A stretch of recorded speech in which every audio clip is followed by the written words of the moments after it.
All right, folks. It's great to see you again. How you doing so far? I ask you, how you doing so far? And just to make sure that you're 100% there, give me your hands. Shake your hands. Bring it to the front. Shaking your hands. We're going to do now a La Ola La Bamba wave, okay? It starts over here, goes to the back, and then it comes back, okay? So that's your job, to bring it back, okay? All right, you ready? I can't hear you. You ready for the La Ola wave? Okay, 3, 2, 1. Go to the back. Go to the back, to the back, to the back. And come back, come back, come back, come back. Where's the wave? Where's the wave? Where's the wave? Come on, come on, come on, come on, come on. And one more time. Ooh, yes. Give yourself a warm applause, man. That was great. Love it. Love it. So we're about to continue with our next panel discussion round, and it's the topic health.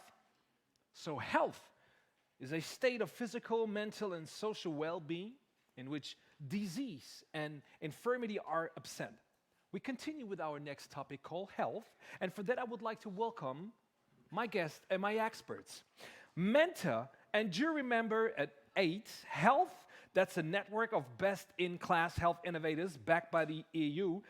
She has developed and executed a broad scope of innovative programs and partnerships between SMEs and NGOs. And let me mention her previous roles as Director of Entrepreneurship and Innovation at Charité Foundation and Head of Digital Health and Life Science Program at the German hub of Singularity University. Please welcome Nana Bit Aragim. It's great to have you here. Oh, high five. Why not? High five. I like that way. Founder and CEO of Digital Health Hub Trier and former head physician of cardiology and shapes digital transformation of heart failure treatment. Please welcome Dr. Enise Lauterbach. High five. High five. Hi. And finally, he has studied physics in Darmstadt, has been working for Siemens since 1995. Before becoming the CTO, he was the head of business line X-ray products. Please welcome CTO Siemens Healthineers, Peter Schad. Peter.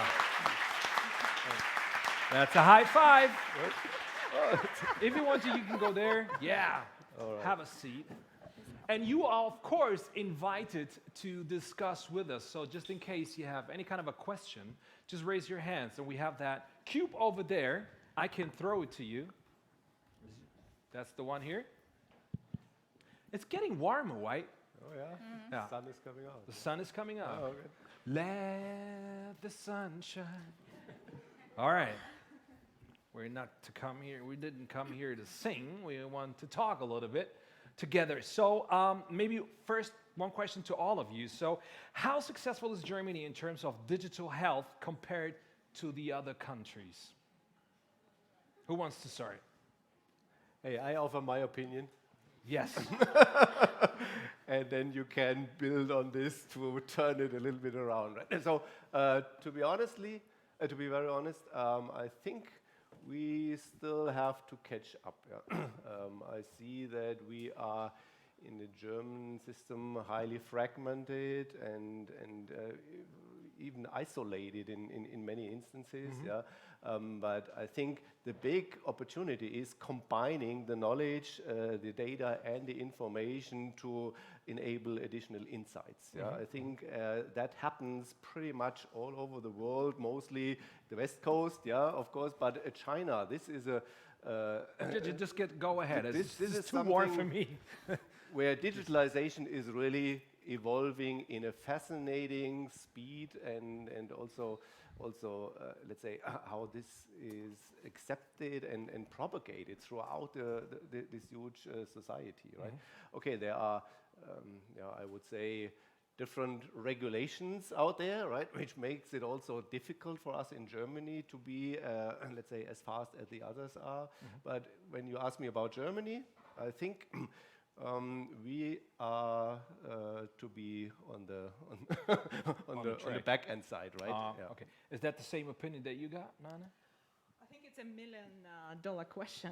So if we're talking about the fragmented market, so it's basically all over the world. So I don't know, basically myself, any other market like China, let's say Israel and so on. It's not, everything is fragmented, especially in healthcare. Yeah. But friend of mine, he's a neuroscientist, and he said like, okay, he discovered a Yama gene. It's a very German gene. Yama means like complain gene. So we complain too much here. Never I think heard it. we have a very good, very great developing emerging market. It's really huge opportunities. And recently talking to some colleagues from Israel, they said, you're lucky ones. We are 20 years in electronic health records system, but we're still learning a lot of that. So you can just share this knowledge. So you can just get from us this knowledge and implement that. And you will be on the front. You will be ahead. So I think we should be more open for thinking about development, thinking about opportunities. We have a great industry, and especially very interesting that it's emerging international startups market. Look at Berlin. Berlin is like becoming the capital of startups. Munich, Frankfurt, Hamburg. So it's a great, absolutely opportunities. And Trier is also growing up. We have here a pioneer from there. So it's a plenty of fantastic opportunities. Yes, do we have a lot of problem? Of course. It's a healthcare. We're talking about the privacy, we're talking about the regulations, and comparing to US market. So we are on the safe side in that case. So I'm just more optimistic in that way. So there is a plenty of opportunities, just we need to really grab the right one and work with the right partners. So that's a question for you, Nana. Many German insurance plan huge investments into digital health. What should be their priorities to invest to? Well, if I can advise them. They're so listening. I would love. Because we're now live, on YouTube and Okay. Facebook. So hello, online. Yeah, we just have this digital identity, fantastic discussion. So congratulations, absolutely important topic and absolutely amazing and very inspiring discussion. So I think from my view, the more solutions, the digital solutions, need oriented and human-centric solutions. We do need to invest a lot of that. And on front of that, my favorite is digital therapeutics. As a medical doctor, as a scientist, and I call myself Sherpa of innovation, I think digital therapeutics, don't mix it with digital therapies or digital medicine. It's a different fields. It's very emerging new field. It's really software solutions with changing behavioral approaches and behavioral science, and the approach in different chronic situations. They are helping patients with the chronic and sort of different mental health conditions to come out of that and to increase the quality of life. So I think digital therapeutics is really the way to go. Then I would say any kind of non-invasive, invasive solutions to in diagnostics, especially one of my favorite one is the virtual brain. So we need more invasive diagnostic solution to estimate the processes which is running in different mental health conditions. So that would be probably briefly 2 points which I would really love to see how it will be reimbursed in the future. So, as the CDO of one of the biggest medtech companies in the world, in which fields has medtech made the most progress during, for example, in the last 5 years, and where do you see the biggest challenges?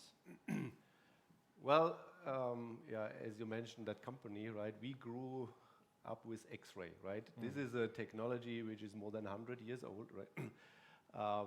However, I think this was the first place where digitalization actually started, right? Because images became digital, right? And standardization of digital images was really also opening up new opportunities to analyze images and also start really into training algorithms by applying lots of images, right? So I think with the field of radiology, we are already pretty far advanced, but I think what is now really the huge opportunity is that you are connecting information, data from various sensors. I call it very generically sensors, right? That might be an X-ray image, that might be your wearable, right? Which has your vitals, or it might be your blood sugar, that might be your lab data, whatever.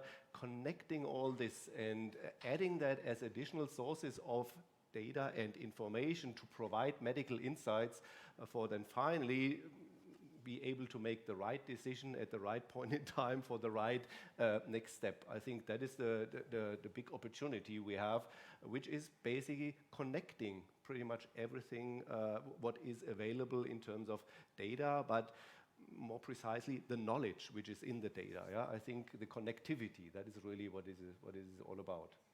So, Anise, did I pronounce it the right way? Anise. Anise. From your perspective as a medical doctor, in which situation did you feel that the lack of digital solutions for your problems in your daily work? In my daily work, no, not more, but for us physicians or medical doctors in cardiology, there are huge problems with the different APIs from the software systems. They are not compatible with each other, especially with our hospital information system. It's called KISS systems, and nothing works without KISS. And the most of like in true life.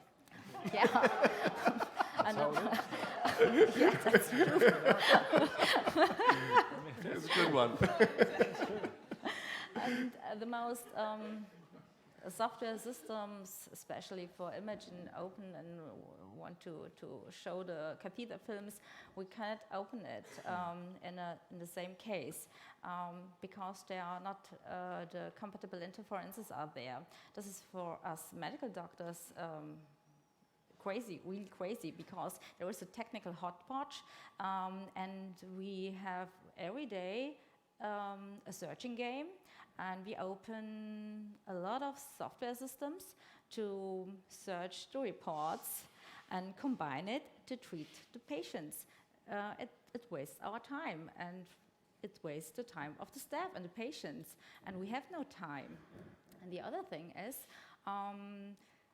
this is for the actual PCs, for the standing PCs, these AP problems. We have for tablets, no APs. It doesn't function because there is no compatibility with KISS systems and the AP. It's a catastrophe for us. Why? Because we have no time. Medical staff want to take the tablets, go to the patients, and want to report what the matter is. And we couldn't do this. There is no solve. This is one of the problems. The other problems in our daily life, it's not possible in the digital records from the patients in the KISS systems. Especially, you come to me and want to know what's with your results, your lab results, or pathology results, or what's with your echocardiography. And so I open first KISS. Okay, then I know you are living there. I don't know what's about your blood group, something like this. And every other information I have to open different softwares with different authorization and identifications.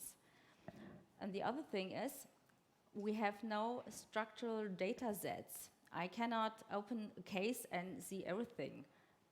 This is our huge problem in the hospitals, and it costs a lot of time. Is that because of regulation, or is it because there is no solving There is no program solving, bringing no all interesting, no solving, no interesting, and I think the digitalization and the healthcare, especially in the hospitals, is rolling us up, and the IT developers, they try to solve the problems, but it's not a global solving. It's like a hotspot, Flickenteppich. in German.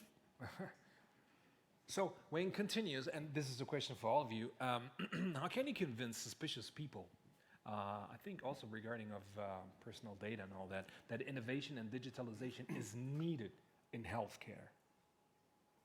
How can you do that? Well, I think one of the best things you can do is imagine you get sick. Yeah. Yeah. I get sick. I maybe tomorrow have symptoms, have to go to the physician, and he will tell me, I don't know exactly what it is. Maybe it is harmless, but maybe it's something serious, right? So it puts me in a state of uncertainty, and I want to get confidence to know what it's about, right? And at that point, I think I have a desire to have the best information possible, which is out there to, to let's say, enable my physician and myself to judge and make the best decision. What is the next step to take from here, right? And I think if we all appreciate that this is a big opportunity, that we have to also make sure that the data becomes available in a broader scale to learn and to enable the best decision making at all. I think if we all appreciate that as an opportunity, then we should think about what is, I think, the value in basically protecting everything, right? I know that data privacy is very important, but I also believe that we can combine, let's say, data privacy and making the value of data available, right? At the end of the day, I believe it's a similar model like organ donation, right? Okay, nobody is, or let's say very few people in Germany are saying, hey, I'm signing up for this, right? But if I imagine I will be in the need of something, then why didn't these guys all didn't sign up, right? So in other countries we have that opt-out model, right, where you have to opt out consciously to not donate your organs, right? But here you have a completely different situation in terms of availability, and I think, yeah, if people would think more, what would be in my personal situation, then maybe that would be kind of a mindset shift. What do you think? Honestly, I think suspicious, I'm not sure. I think it's too much hesitance. And I would think that, I mean, digital inside us, we're all digital, right? So who is not going on social media? Who is not using this technology? So everyone is in, we're just the generation, and the generation after us is more involved in this virtual world. So we have to just develop that and accept it in the right way. And I think it's also absolutely agree with you. So the buzzword knowledge is a power, but sharing the knowledge, I think it's a superpower. So we have to be really open for that opportunity, and to be more open and I mean more even in sharing digital identity, what we were discussing. I think it's absolutely agree. It's a cultural thing. It's a cultural shift.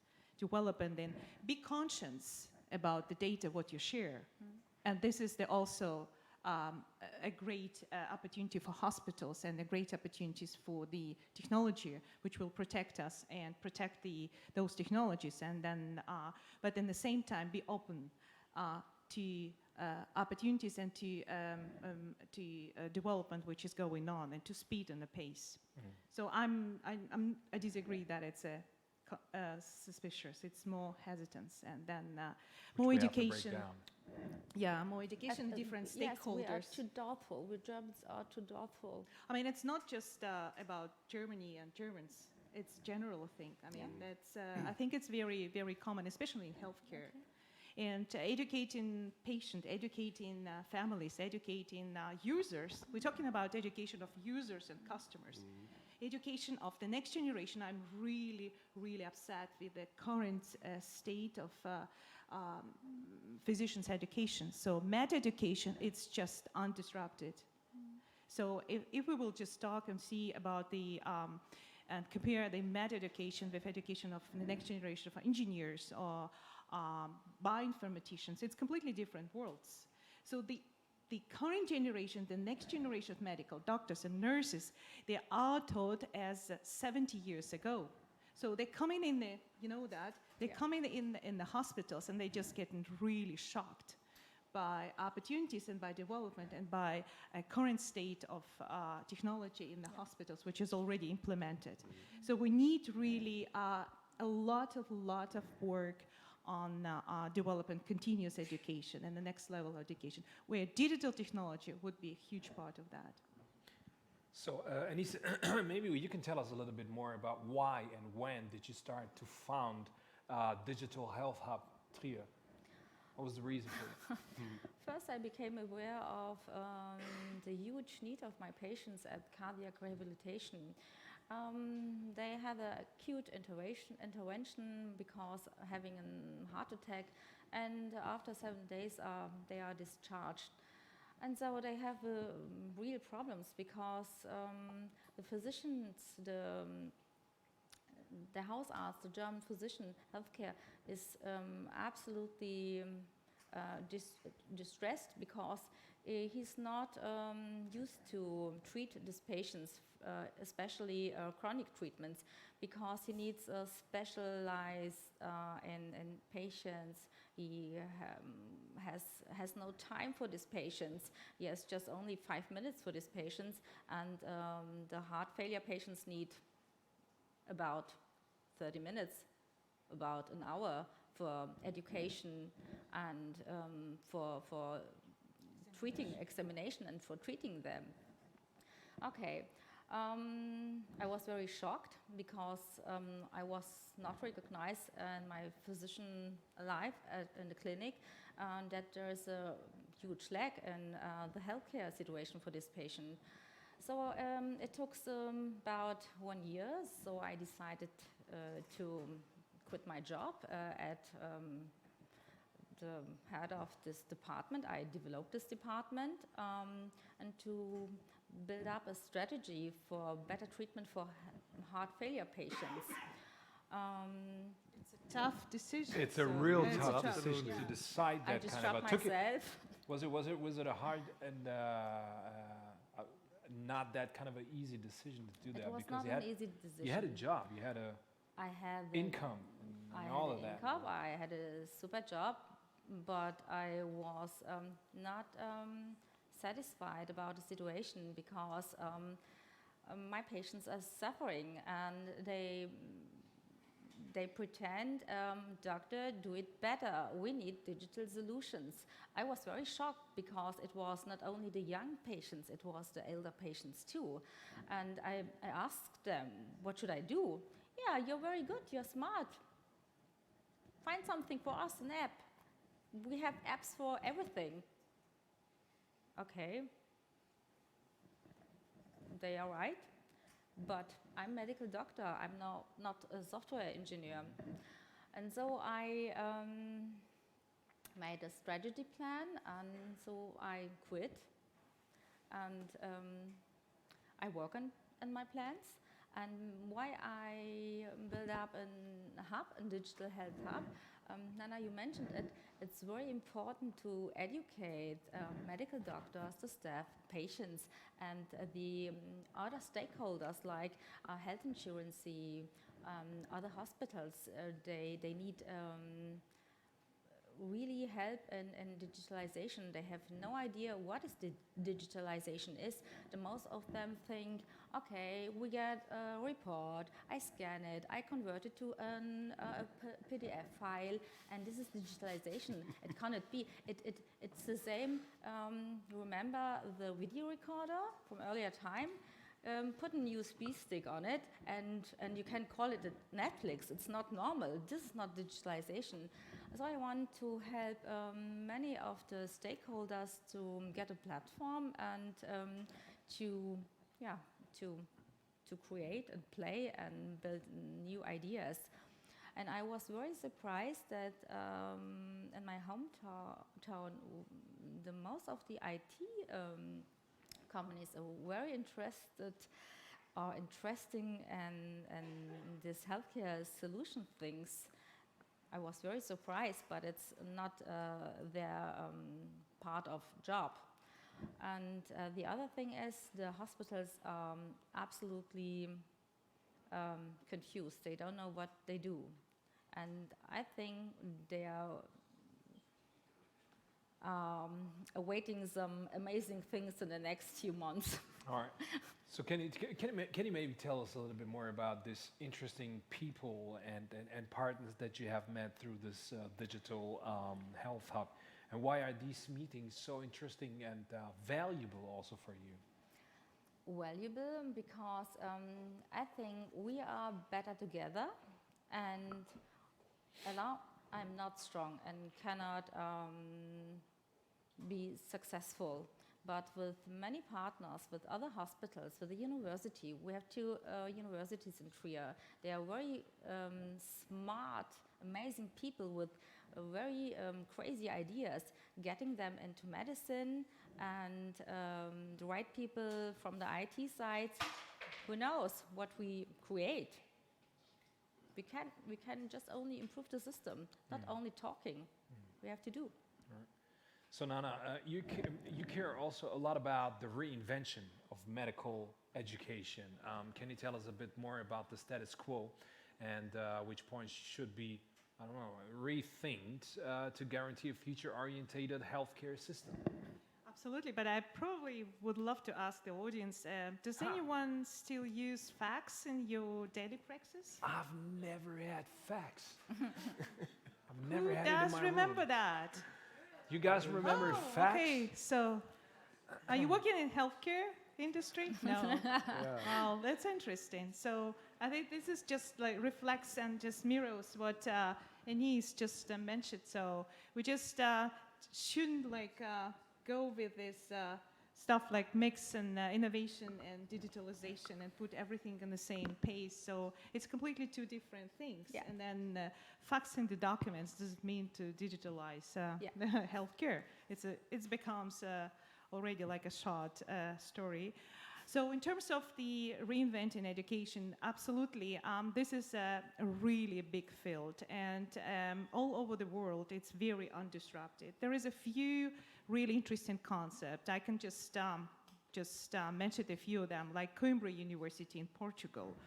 They basically switching the initial education on simulation. So it's a lot of simulation technology, a lot of gaming technology engaged in the early stage education and medical doctors, AI, VR. So those technologies are so applicable in medical education. And I'm just asking why it's not applied. There is potentially a huge market for that. It's a huge business which we can really roll up in the next couple of years. So, and I visited recently in March a super great conference, met in Israel, and we had an option to visit Sheba Medical Center. This is one of the worldwide leading center in worldwide. So as I mentioned, it's basically also a state hospital, but it has a medical simulation department. It's like 5-story building where the medical doctors all over the world come in for several weeks or several months to be trained. So before, like imagine the surgeon with robotic surgery applications or micro-invasive or non-invasive surgery application. Before going to patient, the surgeon, it's like a pilot. Like, imagine you sitting and you're flying away, and then the same applications and the same simulations would be applied for the pilots. Why not to train our surgeons as a pilot? So the surgeons, they need such a handcrafted skills, and those skills possible just to train using the technology. This is a great market, absolutely amazing opportunities. But unfortunately, the current system, and I think it's a worldwide system, it's not designed to create new minds. It's not designed to be more open. But why is that so? Yeah. How can it be changed? How can we change? It's a good question. It's also we're going on the recipes. So I think it should be generally thinking and holistically and basically honestly from my side, I think we need a very multidisciplinary approach. 21st century medicine is not medicine at all. It's a collaborative approach We're talking about data medicine because data is a part of the current applications and the current clinical process. So it should be really a collaborative approach from government, from industry, from startups, from your guys, from users, to build a new models. Once we can build a new models, and we need more models, and probably private-public partnerships are more required in this field. Do not be hesitant to include industry. Do not be hesitant to work with the private foundations, to engage them and to use most of them, and to develop the new ways and develop new, let's say, models in medical education. So I know in Canada, for example, I used to work there as a scientist, and there is a special track, clinician scientist. It lasts 8 to 9 years. It would be selected 5 or 6 young students who would be completely funded for the next 9 years. They choose the track in science, and they spend 4 years in science doing their PhD, and then they switch in clinical practice and they study medicine at the end. So they are completely, 2 hats. They have the very deep knowledge of science, and they are completely prepared next generation medical doctors. So this is, I think, a way to design completely new models. Scientist, entrepreneur, medical doctor, entrepreneur, why not? The clinician scientist, and so on and so on. So I think we need different approaches, and bottom-up approach will be very appreciated. But on the good news side, I really see things changing already, right? So there is a new generation also of physicians coming up, and you mentioned technology. Let me give that example about virtual reality and augmented reality, right? Of course, this now gets more adapted in education, yeah, because this is really helpful, yeah, to understand what the tasks are and to practice. But even more, I see things now becoming also a clinical practice, yeah. So a planning of a very complex procedure, yeah, a cardiac procedure, for example, right? We have examples where really the different disciplines come together and virtually are looking at the individual three-dimensional anatomy of the patient, and are discussing while being virtually around that patient what is the best way, how to get there, how to best apply that procedure, and so on. That was we have a very great example not far from here in Erlangen, where that planning took 6-7 hours for these guys to really get together and do their planning. Now with having that new technology, that can be reduced to 1 to 2 hours. And when it comes to timely critical cardiac procedure, this is a huge benefit, yeah. And so this is an operational benefit, yeah, because it makes you more effective and faster, but also there might be a clinical benefit because some procedures are really time critical. Yeah. This is basically individual or personalized medicine, how it works. So individually, you collect the whole data of particular patient, you put it in the scan, you play around, you simulate the whole operation procedures, and you go precisely, and you just you perform the operation, the surgery in the exact way as it applied to that particular person. But I think another side of this all nice things is investments. And the healthcare, and especially medical education, it needs a lot of investment. And I think it should be built different alliances or different clusters where a big part should come from the government. But another part should be also added by industry and the private foundations, I don't know, the private identities. So we have best examples also coming from North America and Canada. So a lot of wealthy people engage in this process. They don't hesitate to donate, to build new models, to donate to build in the new hospitals, donate to build a new, courses. Why not to build this culture of donation also here in Europe? Because they see the possibility and the importance of Absolutely. investment. Absolutely. Is there someone, who got a question? One over here, then another there. Absolutely. What about you guys in the back? I see you, just in case you have, I see you. Why not starting with him? Okay, let's throw it away. And then get it back to him, with the guy with the hat and the cap. What's your name? What's your question? Yep. My name is Zoltan.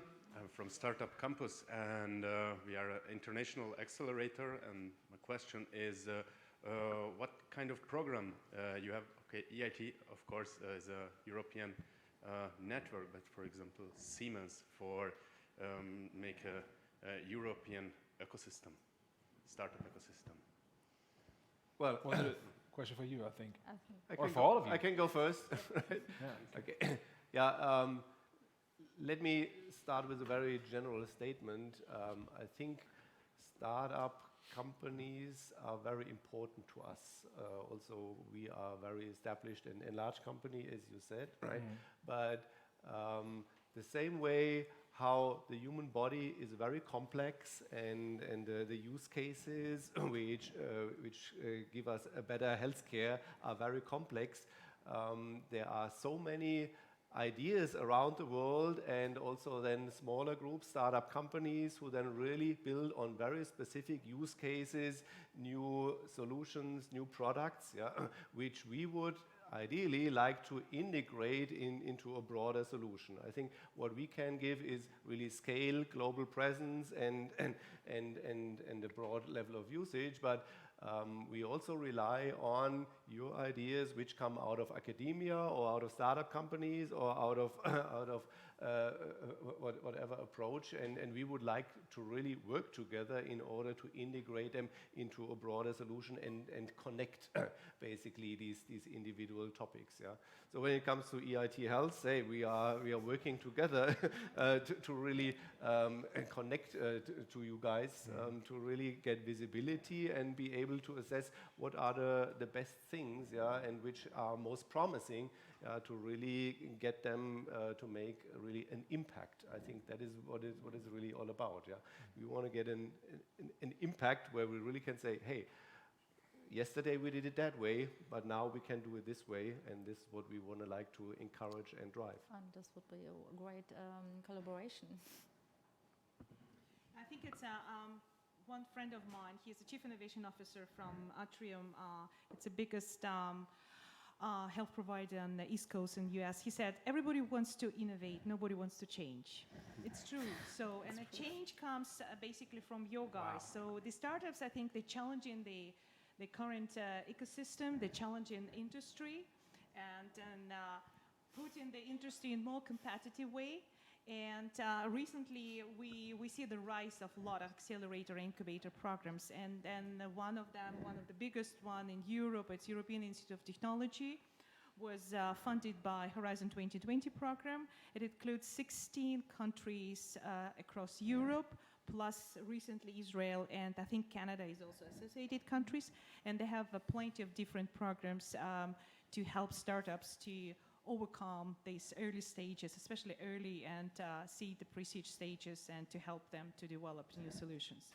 But basically, personally, I think the time of developing, time of accelerators, so maybe it's personal opinion, so maybe it's controversial as well. The time of incubators and accelerators is probably going out. So we need more precise and individual solutions, and that's I see in the concept of company building. So company building concept, it's for me, it's end-to-end solution, starting from idea.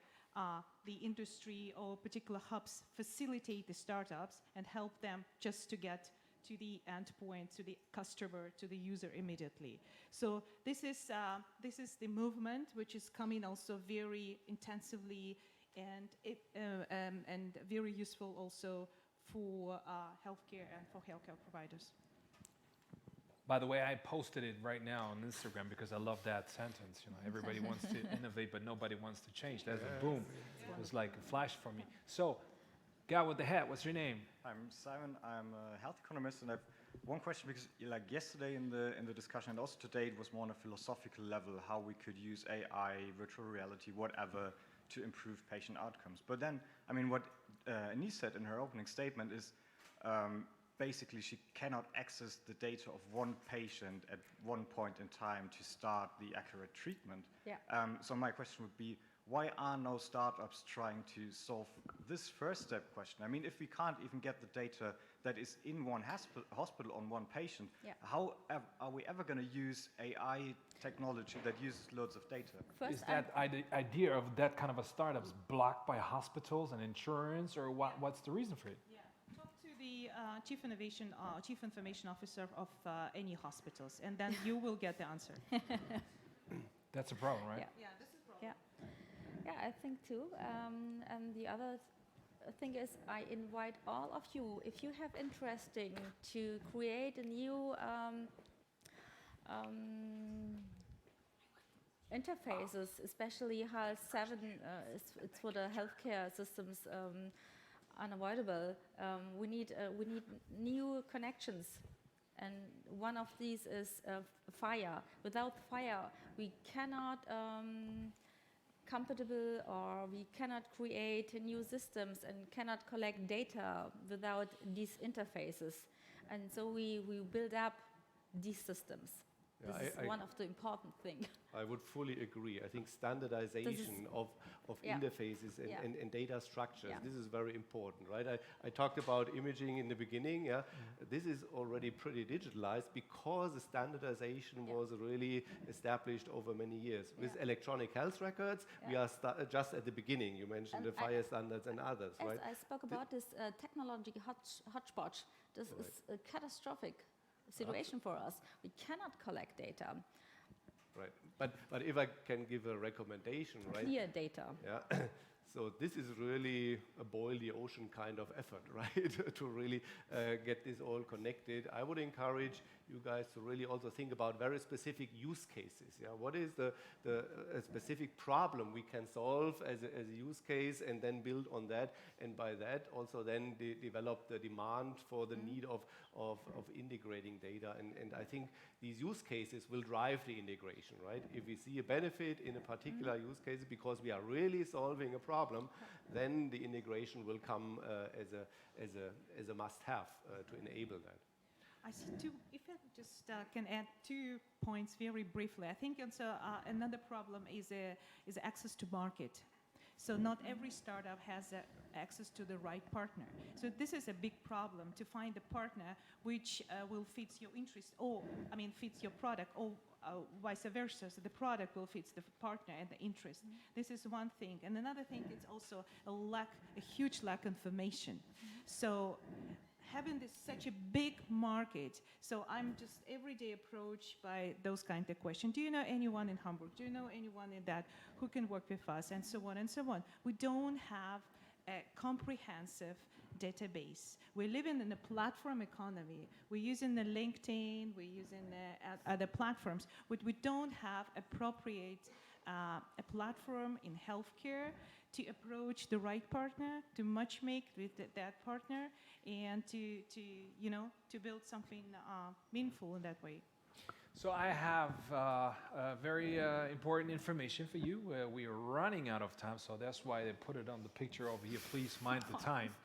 But I would like to give you the possibility to answer, to give out your question, and you secondly, but please shortly and short answers, please. Okay. Okay, so I'm Monica Toma. Please a from little bit Siemens. closer to your mouth. I'm Monica Toma from Siemens Healthineers, and I would like to bring into the debate the political landscape in Germany. So we are a federal state, and I think the Ministry of Health can support a lot of the discussion here.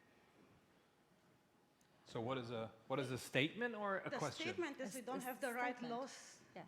to Yeah, I think it's a support good. healthcare. Yeah, right? it's the right time to we do can have that. the technology, we have the people are ready to embrace new technologies, but you don't have the right laws, or you have the laws that will stop you doing the right things. The good news, the new law will come in January 2020. 1st January. Yeah. Unfortunately, it will bring a lot of problems with that. Yeah, Yeah, we know. anyway. This is already Not say problems, but say challenge. Yes. But a first step. Last question. What's your name? Stephanie. Hey, Stephanie. Hi. I would have a question. We were talking all about innovation and digitalization in healthcare, but what about nursing and what about foster care? Do you see any innovation coming from that area? Because we have such a massive lack of employees working in that field, and everyone is overworked. So Yeah. do you see any innovation coming from that side to help that? That's a This real is- good question. This is an aim for my health lab in Trier. And there are many of the nurses, of the healthcare staff, and they are involved in the processes.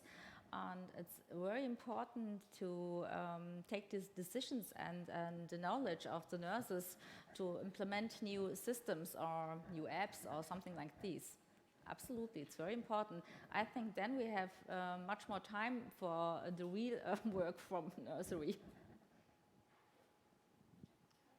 I think we have to separate innovation from digitalization, two different things first. And the second, so we don't have a system to educate caregivers. We do need really an educational system for caregivers. And then motivation to become caregivers. That would come from the implications from technology. The more technological care and healthcare will become, the more caregivers will be engaged in this process. All right, so I can say that's it from our part now. Please give a warm applause also to Nana, Denise, and Peter for being with us here at the panel of health. That's it from now, and we'll be back at, let me think, in around about 20 minutes. Oh, we're really running out of time. Now I understand why you said it on the screen. So 3 o'clock, we're about to start with our startup pitches. So make sure you don't miss it. Be back at 3 o'clock, and then we start here with our startup pitches. It's about, hold on, 10,000 euros in cash. See you later. All right, thank you so much. Thank you.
right, folks.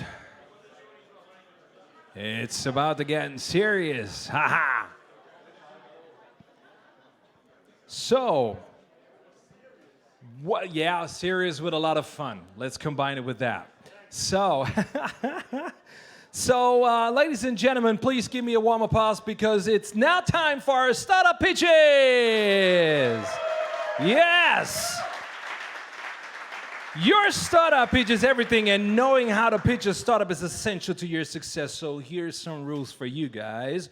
Keep your startup pitch simple. Manage the time of your startup pitch. You only got 5 minutes. Tell your startup story. Stay focused. Convey the unique value of your startup's product or service. Let potential investors experience your product firsthand. Be clear on who your target audience is and why. Know your numbers. Be passionate and enthusiastic about your startup opportunity, and make sure you have a strong close. Hallelujah. And of course, yeah, you give me a warm applause if you want to. There's no problem about it. Of course, we do have a jury, and please welcome the jury. We're about to start with the Vice President, Digital Strategy and Innovation from Adidas, Christina Eichler. Yeah. We have the CTO of Siemens Healthineers, Peter Schardt. We have the CEO of Nuremberg Messe, Peter Ottmann. Yes. The member of board Nuremberg Versicherung, Dr. Martin Seibold.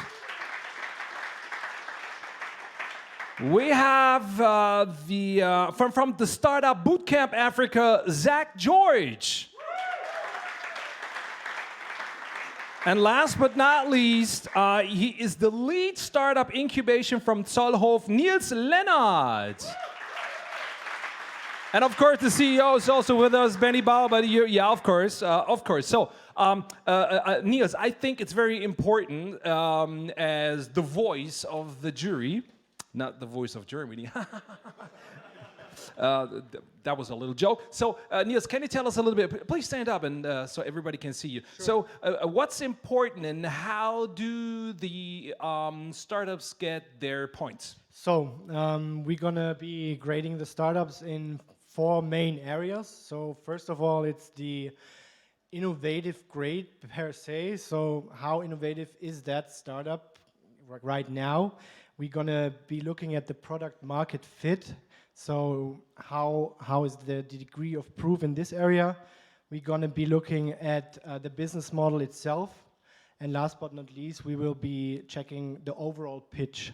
So we will be pitching 5 minutes, and we will have a short Q&A section afterwards.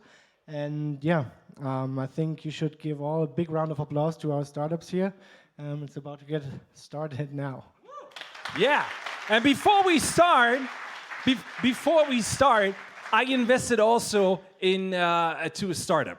When I get out of my university, I invested into myself because I wanted to be in the entertainment part. So I had to understand how to do it, and I invested into myself, and hallelujah, it worked out. So, and I have now a second investment, and that's the music part. Yeah. And I brought you one of my first songs from my EP coming out on November 1st. And I would like, I did. My childhood dreams. And for all the people out there asking, like, what the hell he's talking about, because it's going to be in German.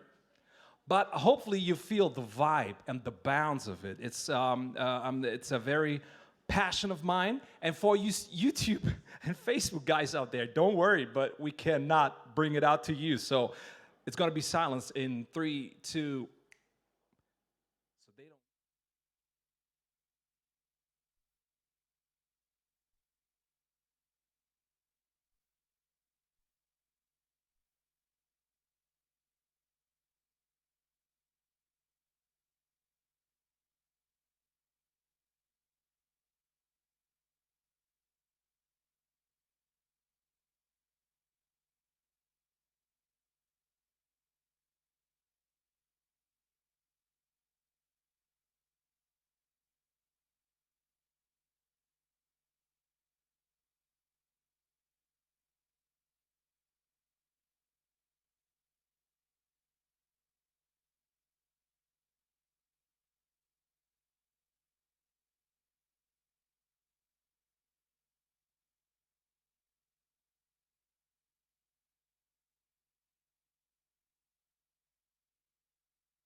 Love it. I like it. And with that passion, we're about to run into our startup pitches. It's only about 5 minutes. The jury got their, where's the clock? You got the clock with the 5 minutes? Because every startup only got 5 minutes. After that, the jury's decision is you can ask your questions, but please hurry up. It's better than having not more than one question, okay? Hopefully you got that. The jury is ready. Are you ready? I can't hear you. Are you ready? I asked you. All right, so please welcome Soft Comply. Where's Soft Comply? It's you. High five. It's incredible. You need a microphone? Of course. Yeah, of course. Check, mic. That's yours. So, are you ready? I am ready. Okay, because your 5 minutes starts now. Hello, how are you all? Great. So I want to start telling you a little story that happened to me the other day. I was driving in Munich in my brand new car, packed with software, when suddenly in the middle of the traffic, in the middle of the day, my car just stopped. I was quite surprised about it, because the car is pretty smart. But the collision avoidance system, or the software system of the car, told me that I had been in a front-end collision, therefore the system took over, stopped my car in the middle of the traffic, and it was pretty dangerous, and I was a little bit afraid.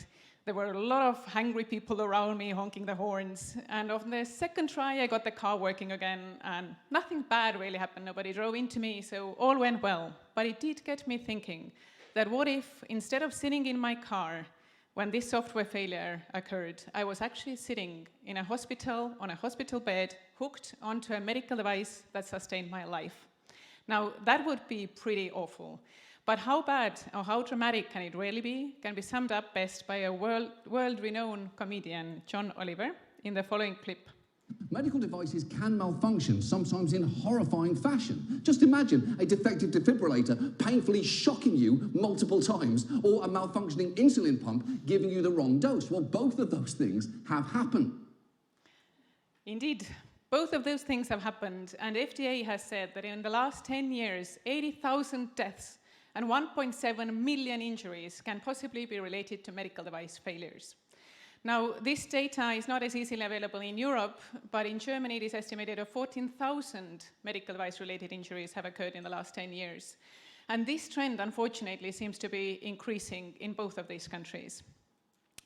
Now, this is the reason why we have so many safeguards in place in forms of regulations, laws, medical device standards. There's a bunch of them. And all of that to make medical devices safe, so that we would feel safe when we were actually hooked onto one of them. And we wanted to enable medical device developers automate this very tricky aspect of regulatory compliance and make it 10 times cheaper and way faster than they are able to do it today.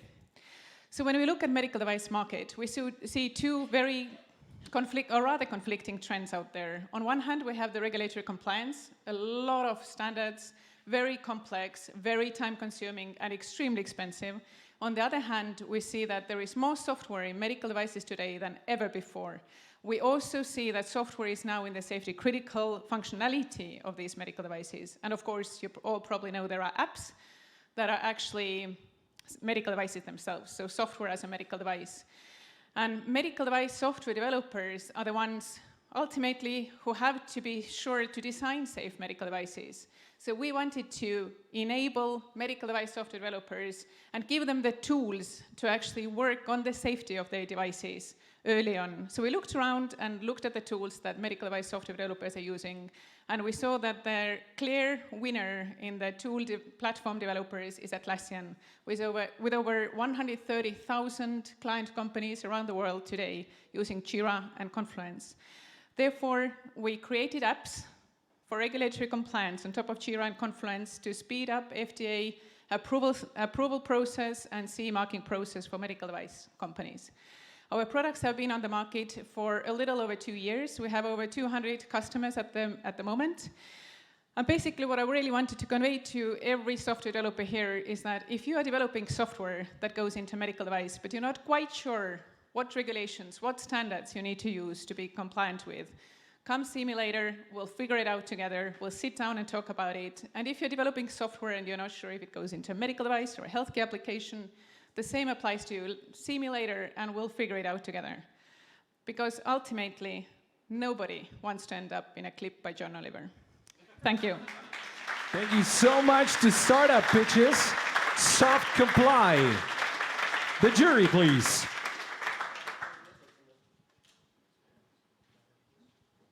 Yeah, what is your business model though? Like, are you charging the healthcare providers, the insurance companies? How are you making money? The medical device companies who use Jira and Confluence, they will be able to see our products on Atlassian Marketplace, and they license them either monthly or annually. What's your revenue model? I'm building on that wasn't really clear to me. Like, how will you generate revenue? So if a medical device company is developing medical devices and they need software tools, like they're using Jira for their requirements management, they will be able to take our app on top of Jira and use digitalize their compliance aspects with our tools. And you will be charging them a license fee? Exactly. All right. So Atlassian or Jira and Confluence are built on their on the basis of giving very cheap tools to developers who are a small company, a startup company, up to 10 users, and then building on top of that. So the bigger you grow, the more you pay. So it's extremely attractive market for startups particularly. And with a fragmented market of medical devices, this makes a lot of sense. All right, so thank you very much. Thank you. From your part. Thanks. You can give me that microphone and the click, of course. The presenter, I call it the click. Okay, so we're about to go to our next startup. Please welcome Urmo. Urmo. Did I pronounce it the right way? It's Urmo? Okay, you got the microphone over there. Give me a thumb up if you're ready. Thumb up. 5 minutes starts now. Thank you very much. Hi, I'm Sebastian. First of all, congratulations. This was the best intro I've ever seen to any pitch competition. Awesome. I'm Sebastian. I'm the co-founder of Urmo. Urmo stands for Urban Mobility, and that's where our vision is. Our vision is to enhance urban mobility with efficient mobility for the masses. The problem, you can see it every day. Within the next 30 years, 2.5 billion people will move into our cities. And if you look outside today during rush hour, you can see that traffic jams are getting worse and worse every day as it is.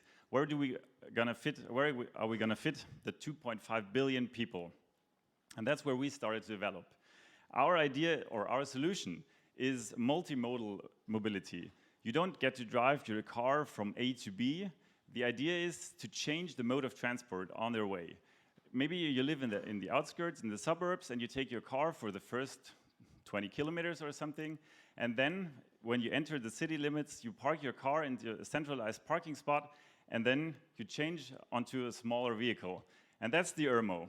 The Urmo is the first foldable self-balancing light electric vehicle. No worry, I'm going to show it. You don't need to raise your heads. I'm going to put it up. The Urmo is the lightest vehicle on the market with 7 kilograms, and it's also the smallest, because whenever you don't need it, you can just lift the handle here in the middle, and then you can fold it, and you can take it with you.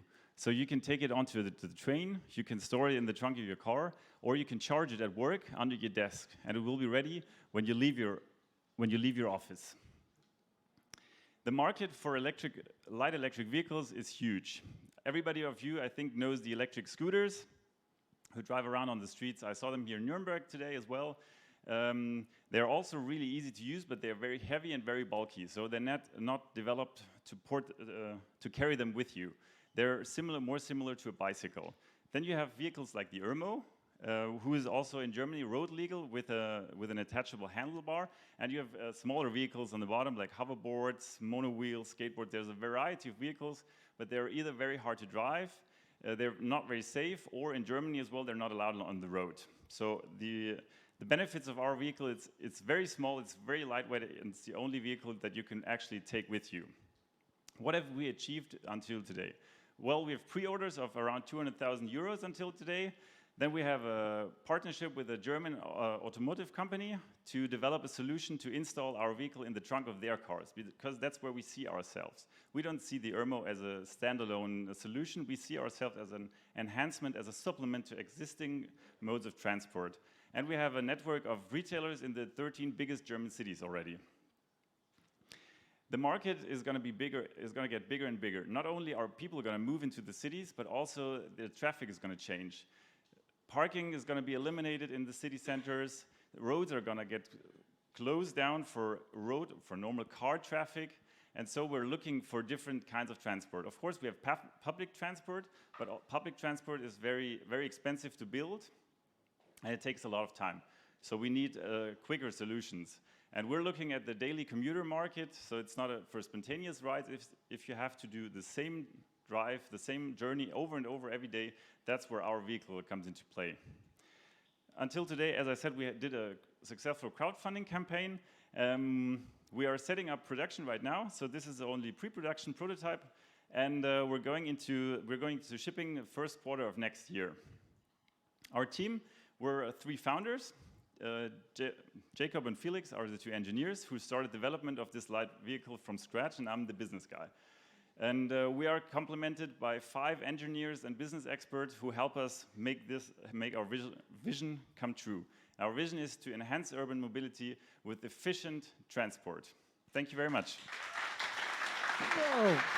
Urmo, thank you so much. The jury, please. Hey, great thing. I really love the idea and also the product you developed. But how do you prevent the copycats from stealing your ideas and, you know, they're coming from somewhere else? We have 4 different patents on this vehicle. We have the folding mechanism, we have the hollow wheel, we have the steering mechanism, because if you know the Segway works also as a self-balancing vehicle, but you always have the handlebar. And we have developed a steering mechanism that only sensors your movements on the board, and that's also protected. And the 4th thing is our telescopic handlebar is also very small and very lightweight. So everything about this vehicle is about the small space-saving packing size and the lightweight. And we try to protect these details. Can you ride it for a second or 2? Unfortunately, this one is only a demo prototype. This is made from a 3D printer. So if I stand on it, it's going to splatter into 1,000 pieces. I'm sorry. I have a few questions. What is the price point on this? It's going to be 1,600 euros retail price. How will you convince the consumer? Scooters are everywhere these days. How will you convince the consumer to move from scooters to this? We will convince consumers this is the only vehicle that they can take along. Okay. Of course, it's very expensive, but also we're trying to enter the market, first of all, with the automotive company. So they're going to order it with their car. So the price isn't that heavy anymore if you put it into relation. And also, we're talking to real estate developers and install, if you fold it like this, it's very, very small. And if you think that in your entree of your house, if you live in a multi-story building, you have a cupboard or like lockers with 10 of these, and then you don't buy them as a consumer, you just use them somewhat similar to the sharing models we have, but not with an open customer base, but with a very closed down, so only inhabitants of the building. Is time over, or can I ask one more question? One more question? Okay. What's your go-to-market strategy beyond vehicles, putting it in vehicles and cars? Our own strategy is going through different markets, actually. We try to go through retailers, so we want to have it as close to people as possible, and then we address daily commuters. So people who have the pain every day to go to the public transport station, maybe change mode of transport from the S-Bahn to the bus or to the subway. A lot of people keep telling us that especially buses are delayed a lot of times, so they have to wait for a long time, and we hope that we can shorten their trips. All right, thank you. You're welcome. 2 seconds. From a city commuting perspective, would this be considered on bike paths or pedestrian paths? The city council is going to give you a lot of shit for this. On the side, yeah, they will. On the cycle lanes, they're a similar class than the electric scooters in Germany, and so in most of the European countries as well. Okay. How heavy? 7 kilograms. Right. So thank you very much to Urmo. Urban Mobility. Thank you so much. And thank you for your props. All right, we're about to continue with, hopefully I pronounced it the right way. Twarit. Is it Twarit? All right, ladies and gentlemen, Twarit. What's your name? Where you come from? I am Hitesh Mittal. I come from India, and we have a company based in Frankfurt. All right. We do have actually there's your microphone. That's yours. And are you ready? Yeah, I'm ready. Okay, because your 5 minutes Okay. starts now. Hello, everyone. I am Hitesh Mittal from Twarit. Twarit is a Sanskrit word which means fast and persistent. We are working on the topics of Industry 4.0, where we are developing artificial intelligence solutions for smart manufacturing and digital transformation. We identify ourselves as one of the most innovative artificial intelligence companies, and I will try to explain you a couple of reasons why. We understand Industry 4.0 in 3 steps. Number 1, know your present. Number 2, know your future. Number 3, control your future. And we are working on the last 2 steps. And before I tell you more about it, let's have a look at the challenges which industries are facing nowadays. Number 1, frequent outages. In UK alone, manufacturing companies suffer £9 billion a year loss due to frequent outages and untimely machine shutdown. Second, manufacturing companies have failed to match up with the pace at which advanced technology is advancing. Number 3, shortage of data skill expertise. Number 4, security issues. And if you look at only a McKinsey report, it is estimated that companies can improve their efficiency by 9% if they have sophisticated AI solution available for their supply chain and manufacturing. And now let's look at the limitations of existing AI solutions available in the market. They are mostly complex and costly to implement. They are not scalable. And talking about our solution, we exactly cater to these pain points. We are easy to implement our solution, and our solution is scalable. We have invented a couple of things which I will tell you down the line. This is the screenshot for one of our AI cloud, how it looks like. If you look at the bottom left side, a one-click solution for all business use cases, starting from OE, supply chain optimization, energy, sensor health, all at one click. This is one of the dashboards from one of the client, where with the help of, we are representing it. Now, our solution can be implemented on cloud, on premise, and on even edge computing. And we have tested with all these suppliers. Now talking about our invention of transfer learning, which gives us the capability of scaling. Google did it for natural image data first in 2014, then in 2018 for natural text data, and we are doing it for machine sensors data. And how it helps? With the help of this technology, companies can transfer the learning from one machine to n machines in 0 time and in 0 cost. I will not go into technicalities. I will just show that what are their USP, what are the pain points we are getting into. And just to give us the background of us, we have spent 6 years in developing this technology. We have highest number of artificial intelligence algorithms available, which gives us the capability that our customers can implement our solution at every step of their product, starting from R&D, design, production, supply chain, distribution, no, you name anything. This is one of the success stories from our customers who was a steel coil manufacturer. By running our artificial intelligence algorithms, he was able to predict 9 out of 12 defective coils, and thus saved a huge 225,000 euros per month. And this is one of our business model. How do we work with corporates? We have this innovative 4-4-4 rule. We do a 4-day small POC, absolutely free, so that at the first step, customer does not bear any risk. It's just for evaluation, they can do and come, and then we have 4 weeks and 4 months and 4 years. Idea behind 4 years is we are not here to establish a buyer-seller relationship. We are here to establish a more of a digital partnership. That's why we have developed this technology so that our customers can implement it every step. And I was talking about Industry 4.0. We have collaborations at every step, starting from sensors machines, DCS PLC, and IoT gateways. The companies marked in red star have already signed contracts with us. So that's why I was saying earlier, we have tested our solution on cloud, on-premise, and on edge computing. And this is our team. And we are the team of data scientists, and we have 6 people in Frankfurt and remaining in Bombay office in India.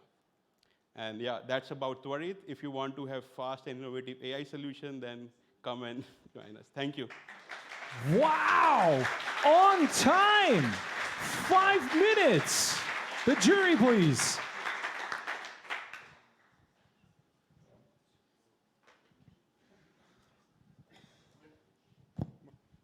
One very frank question. Are you a startup, actually? I would say we are a startup. We entered a startup because our philosophy is to be fast and persistent. We always work in a startup culture. And we are a startup. And we have spent 6 years. We are into market. We moved to Twarit GmbH in February this year. And from this year, we are aggressively working on business development and marketing activities. Because there are 2 styles of working. One American style where you don't have product, you simply market it. And in the German style, we would first develop the product and then market it. So that's our philosophy, our German style working.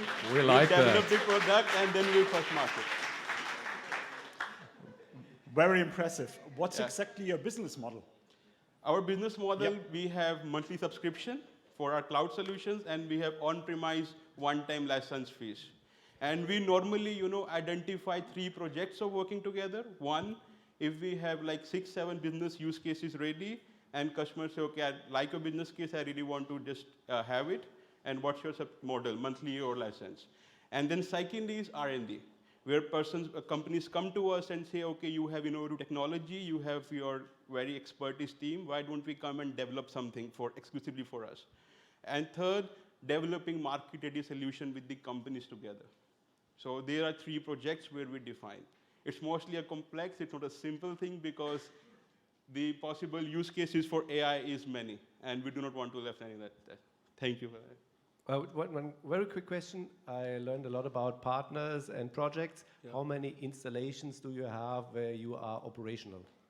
In Germany, we have 3 customers already, and 30 customers are doing POC on our platform. Thanks. Okay. So, thank you very much. By the way, what does it stand for, Twarit? Fast and persistent. Ah, okay. Yeah. Thank you very much. Thank you. Twarit, ladies and gentlemen. You can leave it over here. Yeah. Thank you. Thank you so much. And we are about to continue with Yas Live. It's Yas Live, ladies and gentlemen. Yes. Hello. Are you Yas or no? You Magnus? Yes, Magnus. Are you ready? We are ready. All right. He always speaks in when he's talking about him. We are ready. Yeah. Okay. You will see why, because I'm starting now. Yeah, okay. 5 minutes starts now. But thank you. I'm the CEO and founder of Yes Live, and I have something in common with most of you. Most of the time, I'm sitting in a chair and staring at the screen. So even hip-hop you do sitting.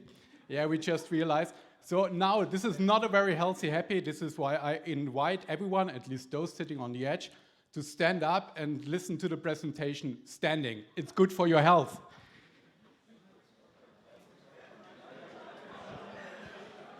All right, that works very well. That's great. So what we are doing is, no, not hip-hop this time.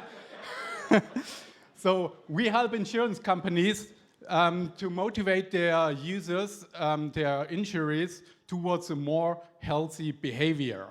And this is important because four habits contribute to 4 chronic diseases that are causing 77% of the deaths in Germany. So taking the lake of activities in Germany, 57% of the Germans fail to achieve the recommended 150 minutes, active minutes per week, 57. And now the insurance companies, of course, they want to help their insureds towards a more healthy lifestyle. But there's a big challenge for them because they don't have any contact to those who are still healthy. So this is why we invented the Yes app. So our app motivates users towards a more healthy behavior. It's very simple because we want to reach a broad audience like you. And you simply connect your tracker or your Apple Health or Google Fit. Then if you are active, 10,000 steps, 20 minutes activity, then you get points. You can redeem those points for rewards. And what is the business model? So we provide this as a white label solution for insurance companies. So we already have five projects live, and there will be 5 more coming in the next 6 months, so at least. And together with insurance companies, we use gamification elements like challenges and rewards, and even cashback to motivate the users towards a more healthy behavior. And does it work? Yes, it works. So 38% of our users say after 3 months, yes, our physical activity has improved. And that means we really have helped them to change habits. And furthermore, as I said at the beginning, it's a big challenge for the insurance company to get in contact. So we help the insurance companies to solve a strategic problem by simply creating digital touch points where they can promote all the other great services they've already implemented, but no one knows about it. And now we dig deeper. Because of the large number of users we have, we can use AI to make preventive healthcare more efficient. So this is the next step we are going, and this in the end might even lead to reduced claims. And furthermore, together with reinsurance companies, we now develop new insurance tariffs to make it happen that maybe even those who currently don't get a protection might get a protection if they are active. So what does it mean? That we, as Yes Life, we are solving problems. You are more active, as you can see, and we create digital touch points, and we make preventive healthcare finally efficient. And the most important thing is that we're really changing habits and make that a lot of people have much more healthy years in the future. So this is what motivates Yes Life, and I'm happy to answer your questions.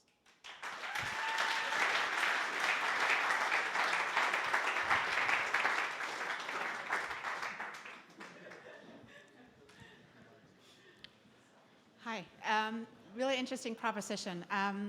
Out of a consumer perspective, so if I understand correctly, you're white label, so it's a relationship between the insurance and the consumer. Yes. Why, as a consumer, would I want to disclose my information to insurance companies? Yeah, you do not disclose the information because we are a full service provider. So the insurance companies do not get any detailed information about the health status. We only inform them if the insurance company says, okay, after 12 weeks activity, you get 40 euros. And then, of course, we inform the insurance company about this. But we do not share any details about what kind of activities the insurer did. How do you leverage the data you generate if you don't disclose it to the company yourself? Yeah, well, so in starting 2020, we have the first million of injuries who are able to use the app. At the end of 2020, there might be 8 or 10 millions. Okay. So we generate a lot of data, and by this, of course, we can add additional services. We already realized some quite interesting things. It's not only about activities, it's about mindfulness as well, which is a big topic, of course. It's about nutrition, it's about preventive healthcare, the core stuff. So this is where we go step by step, but our product, our success factor is it is easy. It is easy for the users. We attract a lot of users. Anyone? Yeah. What kind of physical activity do you actually track? I mean, do you only measure steps, or also push-ups, pull-ups, sit-ups, or whatever? What we do is mainly steps and normal physical activities that are tracked by Garmin or Fitbit and stuff like this. In addition, you can add manual things, but this is something we discussed with insurance companies. If it's more important to motivate the users to do things and track this, or if they really want to have it on a digital way. Are you familiar with a company called Vitality? Yeah. Yeah. So we are the Vitality for the rest of the insurance world, because Vitality is doing this exclusively for Generali in Europe, for instance, and we offer this to all those 100 public health insurance in Germany, for instance. We're going to Eastern Europe. So, and in the end, I think our product is not that complicated. So just, I know we're short on time, but Vitality was started in South Africa with the Discovery Group, and then John Hancock in the US has a stake in them. Yeah. The key thing is you want to incentivize users to divulge their data in exchange for reduced premiums. If you're not doing that, people are not going to be willing to even if it's anonymized, the insurer doesn't really have an incentive. So you've got to... So this is where here in Germany, we have to go into detail. Some of the Germans might know bonus program, where you collect stamps in Germany, and then you get money back. And in the end, this is what we do as well. It's important to show, okay, you can get something back, but we have the data, so it's not that we share the data with the insurance company. That makes a difference. By the way, Vitality does it in Germany the same way. Yeah. Okay. All right, so thank you very much to the jury, and very much thank you so much to Yes Life. Thanks. Yes. Guys. Very kind of a special way of presentation. And we're about to continue with Noah. Ladies and gentlemen, Noah. How you doing? Are you nervous, or is it? Have you done that a couple of times, like pitching in front of? Actually, not. Okay, so maybe you get more nervous because, ladies and gentlemen, it's about 10,000 euros in cash. Yes, incredible. I know. I'm sorry to tell you that before you start, but maybe now you get more excited about it. So your 5 minutes starts now. Okay, hi. We are Noah, a Dresden-based startup. My name is Thomas Börner. I'm co-founder and CTO of the company. Thanks for having us today and giving us the opportunity to introduce our vision of digital building management. Okay, I guess that most of you are not really familiar with nowadays struggles of building management. So I'd like to take the chance to introduce you to Jana.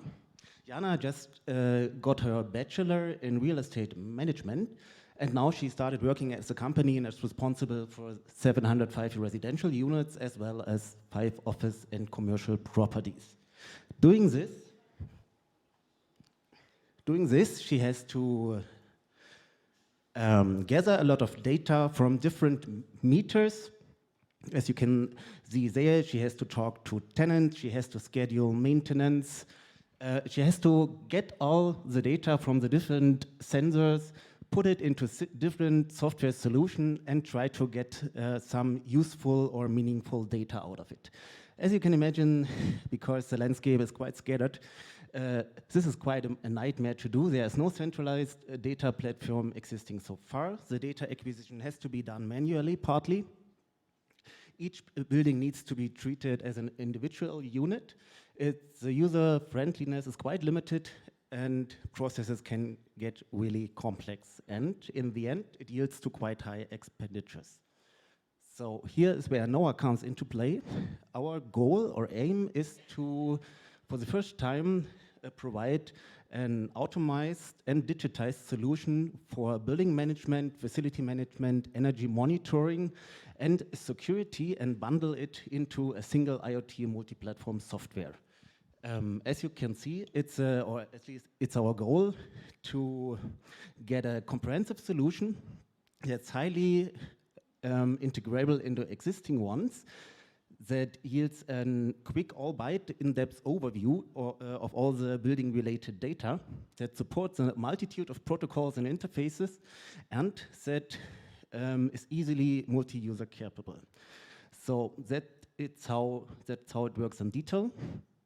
Noah is going to take all the existing techniques and sensors, adding its own ones, then bundling all this data into the Noah custom-made gateway. From there, it's going to be sent to the cloud-based IoT platform. There it gets evaluated, meaning it's being visualized and analyzed. So, and in the end, the advantages, especially for the manager, that the processes are much more streamlined. It's increases efficiency, compliance is increased, and in the end, the customer satisfaction as well. So, okay, and that is how we do it. On the top, you see the traditional approach. In most cases, those sensors are already integrated while the building is being developed and built. So it takes quite a lot of time, normally 1 to 4 months, and it's quite expensive. A big advantage of Noah is you can already integrate it while planning, but you can retrofit as well. So it's attachable to existing buildings, to existing solutions. So in the end, it's much faster, and according to our plans, it's going to be 5 to 10 times cheaper than nowadays solutions. So to give you a quick overview on how the market is going to be developing, till 2025, there's an anticipated market potential of around 36 billion euro. And since we are just starting and quite humble, we would be fine with, let's say, getting 10% of it. And so that's our plan. And yeah, that's how we make Jana happy. And those are some partners we're already collaborating with and doing projects together with. Thank you. Thank you so much. The jury, please. How do you differentiate from the many others in that playing field who want to do exactly the same thing? What is your unique selling point?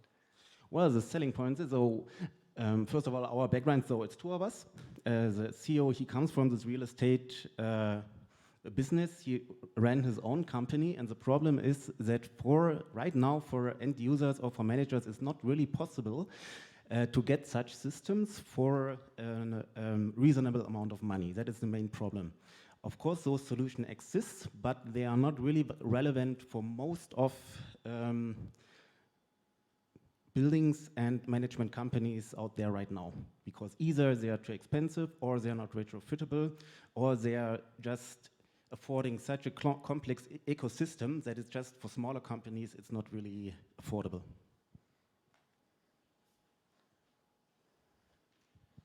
What's the product like at the moment? So do you have a prototype, or can you tell us more about that? Yep. So we are acquiring white-labeled sensors from a partner. Our focus is developing the software platform. This is existing as a prototype. So we started 4 months ago doing this. It's existing as a prototype, and another focus is to develop own IoT sensors, because obviously, or as we found out, many things are just not existing yet that might be relevant for the manager or the landlord or the owner of the building. All right, so thank you very much. Noah! You can give me that microphone. Thank you so much. And I can tell you, even if that was the first time you presented, you've done it very well, okay? Let me tell you that. All right. So what we're gonna do is,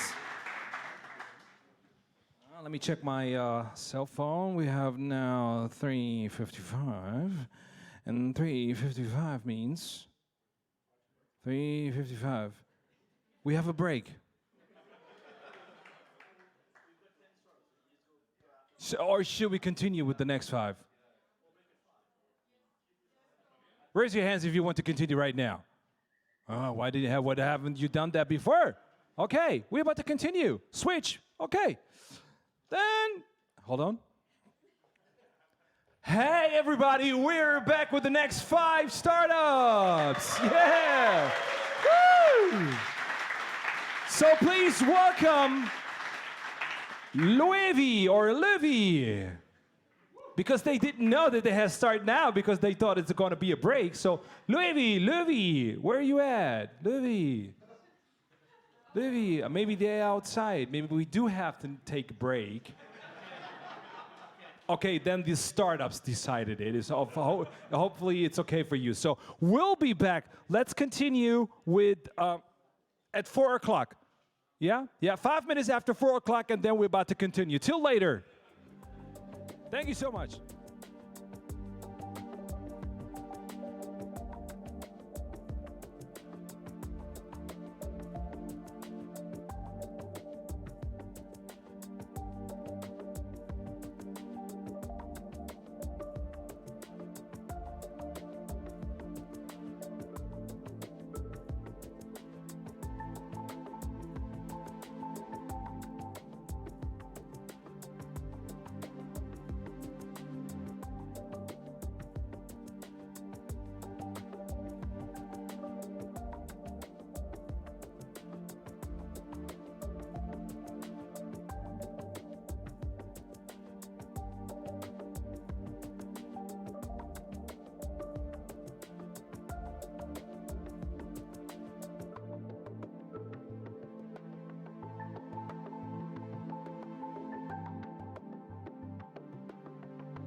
All right, guys.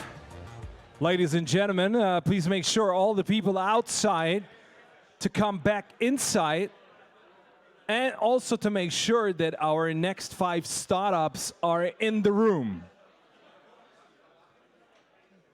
So everybody outside, or people who are already inside, let the people outside know that we're about to continue in 1 minute. Okay. Back to a little bit music.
And now we're back from our commercial break. It's great to have you here. Welcome to our second part of the Digital Tech Summit. And please give me a warm applause for our next 5 startups.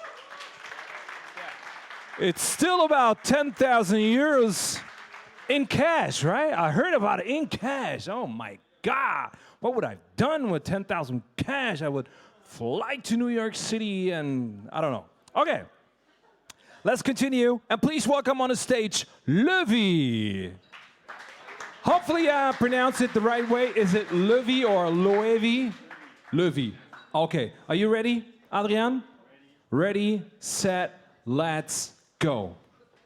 So, I want to start with a fairly common problem. If you have bad eyesight, what do? You go to an optician. Why? To perform an eye test. Because only if you know which lenses you personally, individually need, you improve your sight. If you get any standardized lenses, you see worse than before. And only if you get lenses that match your individual needs, you can see clearly. Sounds logical, is standard, right? There's only one big problem. When it's about health and nutrition, we are still using standardized lenses. And that's exactly the reason why we started Levi. We provide a personalization concept for health and nutrition. So how does it work? It all starts with analysis. We basically analyze different biomarkers, blood-based, so vitamins, minerals, fatty acids, and so on. And we ask you to fill out a detailed anamnesis questionnaire to get to know you as a person as well. That questionnaire includes your personal data, medical history, but also your personal goals. So that gives us a nice overview of who you are as a person, and in combination with the laboratory data of the blood test, really a holistic picture of you. In the second step, understand, we provide you with an intuitive summary of your laboratory results and your current health status. We give you access to our health platform, certified as medical software class 1, and you get all the results, and you can see your individual optimization potential. So those 2 steps, that's what many diagnostics companies are basically focusing on. The problem is, from a customer's point of view, I mean, I don't only want to know how, what I can optimize, I want to know how I can do it, right? And that's basically where our USP is starting.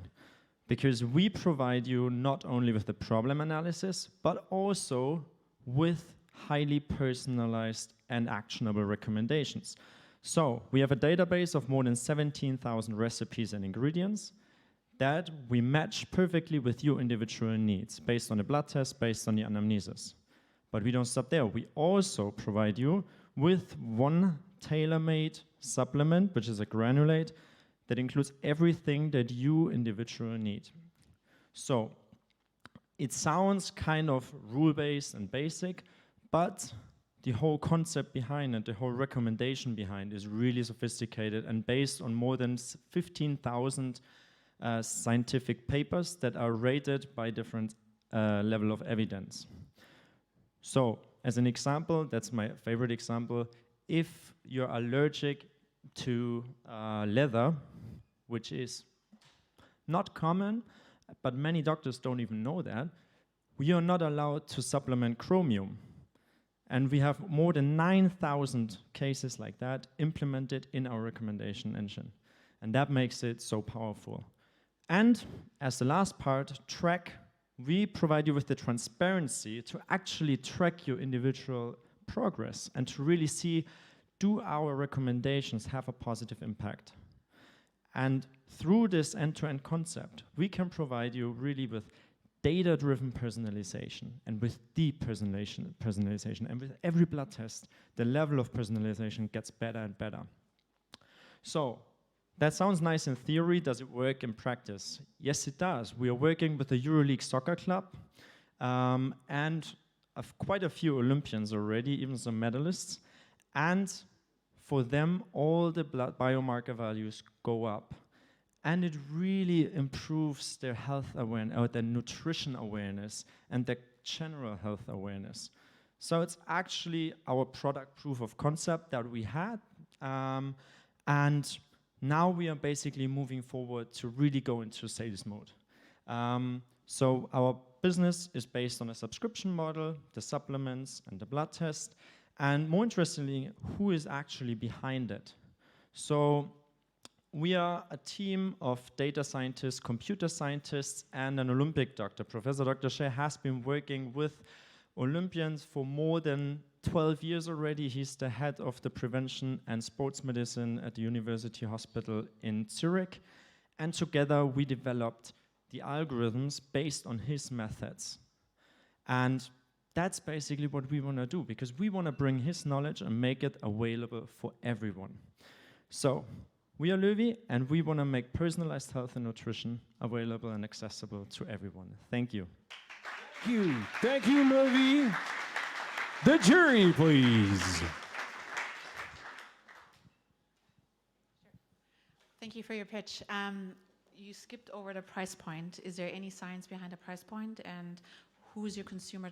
Is there any specific target consumer? Yeah, so currently it's athletes, but we are expanding to a partner program where we go through physicians and doctors starting early next year. And will you have an app, a website? How will you go after consumers? It's actually already working, everything. So currently it's a web app. We are currently developing the mobile app as well. Funny enough, when it's about health, our clients were not really asking that heavily for an app, because they only check some from time to time and not on a daily basis. That's why we don't have an app yet, but that's in development. Do you want to keep the brand, or would you also be interested in a white label approach? That's the long-term goal, basically, because our core business is the algorithms. So we consider ourselves as a software company. Okay, thank you. So there are quite a few companies that do meal plans and recommendations. So you said not just because that's the you mentioned what, the how to optimize is where you're different. So how do you get people to eventually go out and buy stuff that they need to eat? Because that's where customers drop off.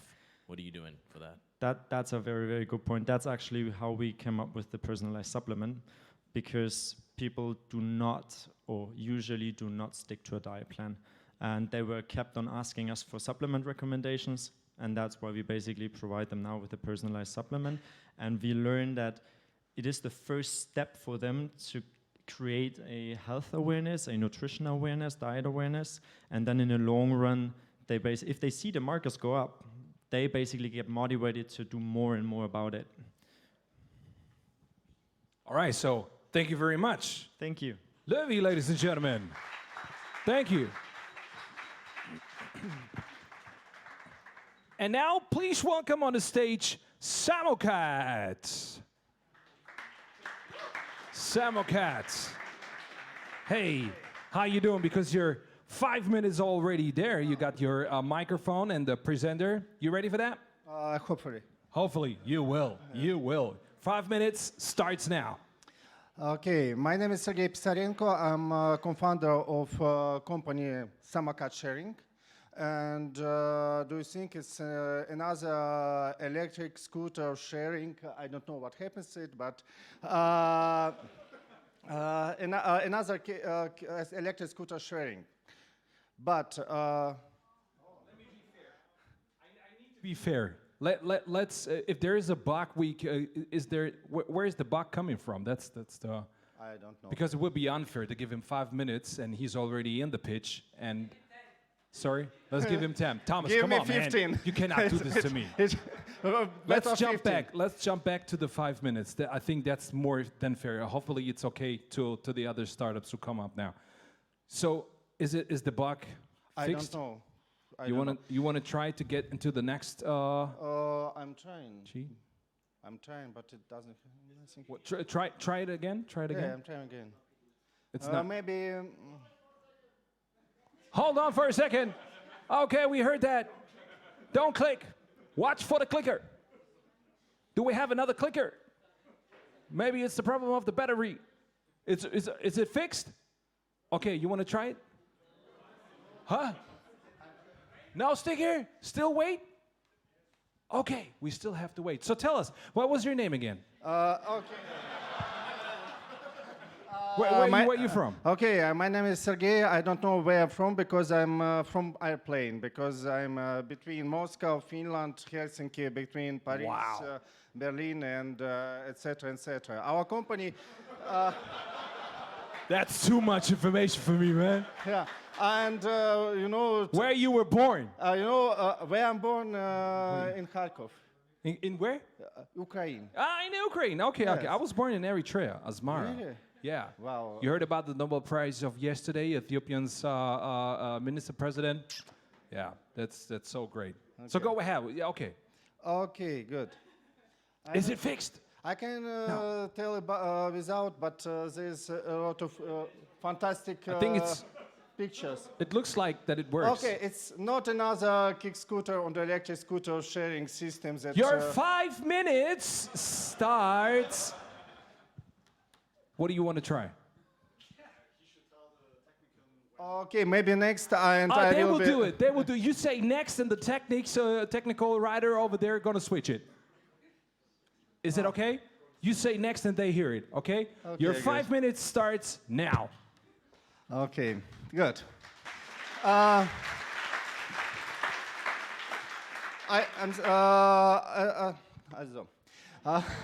It's not next electric scooter sharing systems that you already seen on streets in the big cities. We do another system, and I will show what system and why we different and why our solution will win, and we will you will see this on the market in your cities. Next one. This is it was like that. We started to work with our solution 4 years ago, and on the seat didn't be this free-floating system. Free-floating system have 3 big challenges at the moment. First challenge is profitability. All services burn money, not earn money. Second big challenge is thieves and vandalism. And third, this is regulation. And we know how to manage it. Next one. Market needs, it's our opinion, docking-based system for scooters, electric scooters, and kick scooters. Why kick scooters? Nobody supply kick scooters or muscular scooters, but it's attractive, and people really need. Cities need don't need waste on the streets, on chows. They need ordnung.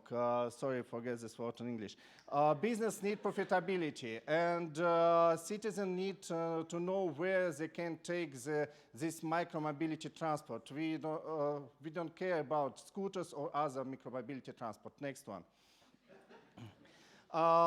Station-based solution make a new market for energy company, because they can make infrastructure for charging station.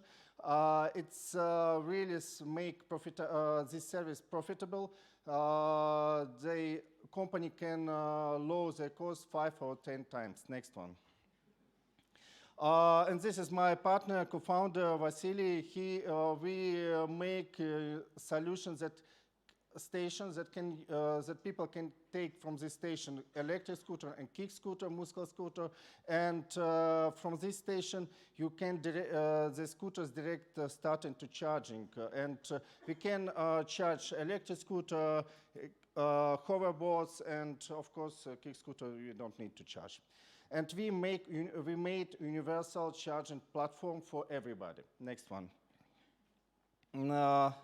It will the next situation. We will provide station. We will provide energy, and every operator can charge from our station. Of course, we can provide our scooters too. Next one. And we think. So investors should look at us because we have really, at the beginning, if you can mention, 60% of each ride goes for charging, or they pay for charging at that time. We have 60% of profitability. Next one. We don't only make good pictures or presentation. We already installed the system in different cities. For example, this is in Helsinki, and price for charging 10 scooters is only €1. Next one. And we need only one engineer that can maintain and operate 50 stations. It means 500 scooters. And of course, we don't have a lot of money. In that way, we started to develop our system with partners. We're selling our stations. People install this station everywhere, and our money, we take our licensing fee. And just like franchising models, they see everything in this cabinet, or et cetera, et cetera. At that moment, we have more than 23 partners. Next one. And it's our geography. We already operate in 12 cities, 11 in Russia, 1 in Helsinki. Next week we start operate in Cyprus, and I suppose till the end of this year we will start operate in France, Spain, and maybe Germany. Who knows? Next one. We developed too many things, and of course we make a lot of patents and preparing new patents. Next one. We had, of course, previous investment. We have good investors before, and raising at the moment money too. Next one. And our goals, it's very big. But sometimes we understand at that moment micromobility transport is only in the beginning, like 4T in the beginning of developing this car industry, and we at that moment only 150,000 electric scooters on the streets in the world, and we know that in the future it will be much more. Next one, and I suppose that's it. This is our offices. So looks our company at the moment, very small company, but maybe we will have more point where we will have offices. Next one, I suppose. Thank you for attention. Wow! Wow! Incredible! There were a lot of obstacles, but you made it. You made it. And the jury, please. How much money have you raised, and how big is your team? We raised more than 1,500,000 euros, but our team at the moment it's 30 people, and at that moment it more engineers and developers, not business teams. And for that moment, we are raising team for business developing. You're really solving a problem here, right? Let me understand, how does installation and service work? Sorry? How does the installation and the servicing of the charging stations work? That's a very good question, because when we started to work in Helsinki, in a company asked us for huge money to pay for electricity and to make this electricity connection. But we found the way to install a station near offices or near small restaurants, and we charge it direct from these restaurants. We don't need a big charging system like Tesla and other electricity car. But nevertheless, from a customer point of view, why is your system more attractive than a free-floating system? Only because people need transportation hub, not more cases or more issues that people use at the moment free-floating system, because they really interested to know how to ride electric scooter. But if you go from the city to from your home to your office, you go to the bus station or Straßenbahn or S-Bahn station, and then you go direct to other station. People use transportation hub, and we understand that people will use transportation hub in the future too. In that moment, it's chaos, but it really needs this regulation for that. That's amazing. By the way, give him a warm applause again. Thank you. Yes. And I mean, a free-floating system. Now I understand what a free-floating system means. These e-scooters float everywhere. I mean, they're really everywhere, laying everywhere. Just in the nowadays, you have, when you just walk around, you have to always get your head down, as otherwise you just maybe fall over those e-scooters. So, let's continue. What do I want to say? A smart city system. It's smart city system. Yeah. Smart city system. High five. There's your microphone. Great. Do you need a presenter? I think so. All right. Should we make first clear if it works? Maybe you want to use and try your first 2 slides to see. Yes. Okay, it works. It works. Okay. Your 5 minutes. 5 minutes. Starts now. Okay. Thank you for having me here and having our team also here. I actually nearly missed this event because I was shopping with my girlfriend a few hours ago. And don't get me wrong, not my girlfriend dragged me down, but finding a parking space in Nuremberg. It's such a pain in the ass to find a parking space in the inner city. And you know what? Actually, nearly 30% of the traffic in the inner city are caused by searching for parking spaces. And a few years ago, we were young tech students, and we were thinking about this problem for finding parking spaces, and we thought about the real problems. And the real problem was that we weren't able to use our smartphone to find any parking space. And also, we got the information that the parking spaces all over the city are used very inefficiently. And so, as young engineering students, we developed a sensor, the parking pilot, which you put on the ground on each parking space, and it instantly digitizes every parking space. It gets the data and put it on the server, and from the server it goes to an app, to a dashboard, or such other application, and you can get the information whether the parking space is occupied by a car or anything else. With this, we can get you to your free spot. So like on Google Maps or on here or on OpenStreetMaps. And also, we gave the opportunity for the parking operators, because they have really big problems for operating their parking areas, to use their parking areas more efficiently and to manage them more efficiently. And also, we got really big data, which we can analyze and get more reliable results for the parking operators, so they can decide on a database. This database also they rely on database decision. Actually, everyone who has a parking space is our customer. So our customers varies from retailer to universities, also cities themselves. And our business model is very easy. So let's imagine Benjamin Bauer wants to digitize his new parking spaces in the new Zollhof, and he has 20 parking spaces. He would pay 120 euro per parking space for installation and for the hardware, and further on nearly more than 2 euros for the data per parking space per month. You will get a friendly offer from us, since we are in the Zollhof.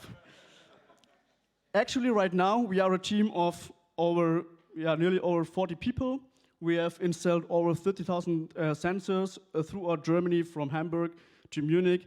And it's really a bother for me, because in Nuremberg, we have right now nearly a parking space already digitized. But next week, we will digitize the first big parking space in Nuremberg. So I will get my parking space when I go with my girlfriend shopping. Thank you. 1 minute and 20 seconds left from his speech. Love it. Solves my problem in the future. What do you think will be the biggest challenge for you to scale this concept? We are already scaling right now. We are delivering right now nearly 1,000 to 1,500 sensors per week. And we have developed a process, a lean process also for our customers, also for us. So we have a project duration from 2 weeks, from offering to installing the product. How durable is, how do you call that, part? At least 7 years. 7? Yes. Do you also do this for private parking spaces? So for example, if I work in an office and I park my car at a particular spot in an office park, and I go away on vacation for 2 weeks, can I then sell my office parking through this sensor? Yeah, good point. This is actually our vision, where we want to go. We are already working on this platform, but right now we want to have as much as possible data on the street, so we can give the best product for you. So this is public parking for now? Yeah. Okay. Yes. And the 120 euros, that's charged to whom? From the parking operator. So from the owner from the parking space. Yeah. Hi, we are operating 12,000 parking lots. Now it's getting interesting. What do you do in winter? We install. So our team is really, we have much experience from last year for installing in winter. And also our sensors are so constructed that they are durable also in winter. So we have a little video on our website where from the city some guys came with their big snow, I don't know how it's called, snow trucks, and they had a whole day to run over them, and nothing of the sensors get down.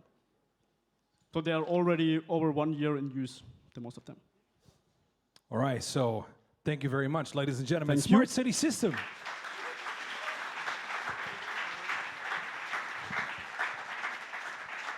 And now welcome Vitas AI. That means it has to do something with artificial intelligence. Absolutely. Are you ready? Hope so.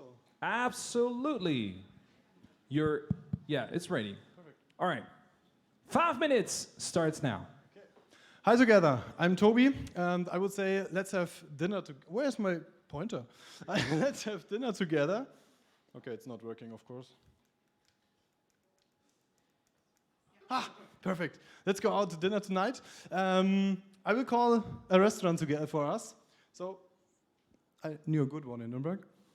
But, okay, nobody's answering here, but Wait a moment, I have another one. Okay, also just the answering machine. So we can't go to dinner, but the next slide, do I have to say this now all the time? Okay, that's the problem. $41 billion are lost by US companies due to poor customer service. And 76% of the customers say they view customer service as the main metric to see how much a company values them. Also, 66% switch companies due to bad customer service.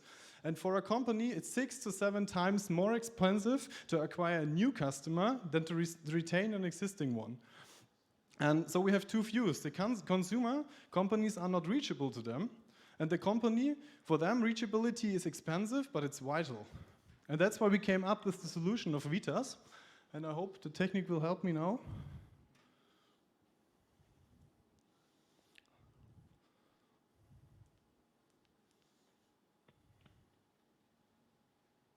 So the demo is German. Willkommen im Restaurant des Digital Tech Summit. Ich bin der Sprachassistent Vitas. Was kann ich für dich tun? Hallo, mein Name ist Tobias Bäumler. Ich würde gerne für nächste Woche Samstag einen Tisch für 20 Personen reservieren.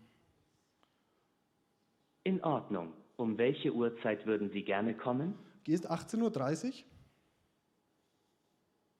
In Ordnung. Ich würde Sie mit 20 Personen für Samstag, den 19. Oktober 2019 um 18:30 Uhr eintragen. Ist das in Ordnung? Ja, bitte. Ausgezeichnet. Wir freuen uns auf Ihren Besuch. So the system is there 24/7. You can call the restaurant whenever you want. And you see now we have Tobias Bäumler, 20 persons. We are also integrated already in a restaurant management software. And now we can back to the slide, thank you. And this is our solution. We want automation of customer requests with the use of AI on human-like level. We don't want to have any keywords like Alexa. We have to say the right words to get what we want. We want that we can talk to the system like we would talk to a normal human being, which we are phoning with. And this is how we do it. We have the communication channel. We're just going, the user is calling us, or via WhatsApp, Facebook Messenger, it's not important. We're just listening, understanding what the consumer wants, checking back with the CRM or calendar system, and speak back via the different channels. And we can do this multiple times in a second. It's not important if they're calling one person at a time, 10 persons, or 10,000, because it's just the same system. Our revenue models. The first step is the gastronomy. Why do we start with them? We have a sales partnership with Resmio. They have around 11,000 restaurants in Germany right now. That's a good first step. The next thing will be expanding to other fields. So doctors, taxis, authorities, workshops, wherever you want to just book an appointment and can't reach them when you want to reach them. And the next step will be enterprises, so banks, insurances, telecommunications, because they have also a lot of customer requests. Just to summarize this, we're going from a single-purpose assistant to a multi-purpose assistant. So we're starting easy, just trying the market, testing, delivering, and then going the more complicated way to make it better. So we had a case study, a market study. That's why we started with the gastronomy. We didn't just pick it. 81% of restaurant guests are using the phone, even if it's possible to book online. The first question we get all the time is, what about Open Table? You can do this on the website, but we checked this on our own. We are also talking to the restaurants. They say there are even people booking online and afterwards calling the restaurant if the booking was successful. It's really crazy. And 42% book in another restaurant if they can't reach anyone. So a restaurant opens maybe at 5 p.m., so you want to call them at 3 p.m. because you want to go there at 5 p.m., but you can't reach them before 5 p.m., and that's the problem. And people going somewhere else, and that's not good for you as a restaurant owner. From the restaurant perspective, on average, the phone rings around 5.5% per hour in our study. We did this with Nuremberg restaurants. A telephone call lasts an estimated 2.6 minutes. So together we have monthly cost of around 660 euros, of course, depending on the size of the restaurant. But this is our pricing model. So we come to our pricing model. Restaurants are willing to spend an average of 90 euros around per month on a voice assistant. And this is what we have our packages. SML, you can start with a small one just to try it. You have the M one, this is already filling what they want, and the L package is the bigger one. And it's easier to say, although the demo is one thing, but I would say just test it by yourself. This is our public number with a fictive restaurant. So just get our assistant. You can scan the QR code and you get the contact of Vitas in your phone. Or you can just call the number and try it, book a reserve table for all of us. And yeah, thank you very much. Thank you very much to Vitas, the jury.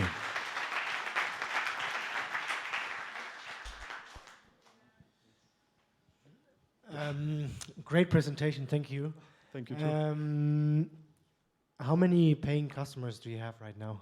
At the moment, we are in our pilot customer phase, so we have not a paying at the moment. We are starting in the first restaurants with real customers on Monday, so this Monday. We have already five restaurants which are testing it internally. And the first 2 of them will go for live for them on Monday, but we will do a pilot phase, which is for free for the restaurants until the end of the year, just to gather more experience and just more data. And yeah, then we want to start it as a real model in January. You used Alexa as a reference, so I'm just thinking about a consumer who calls rather than using online system.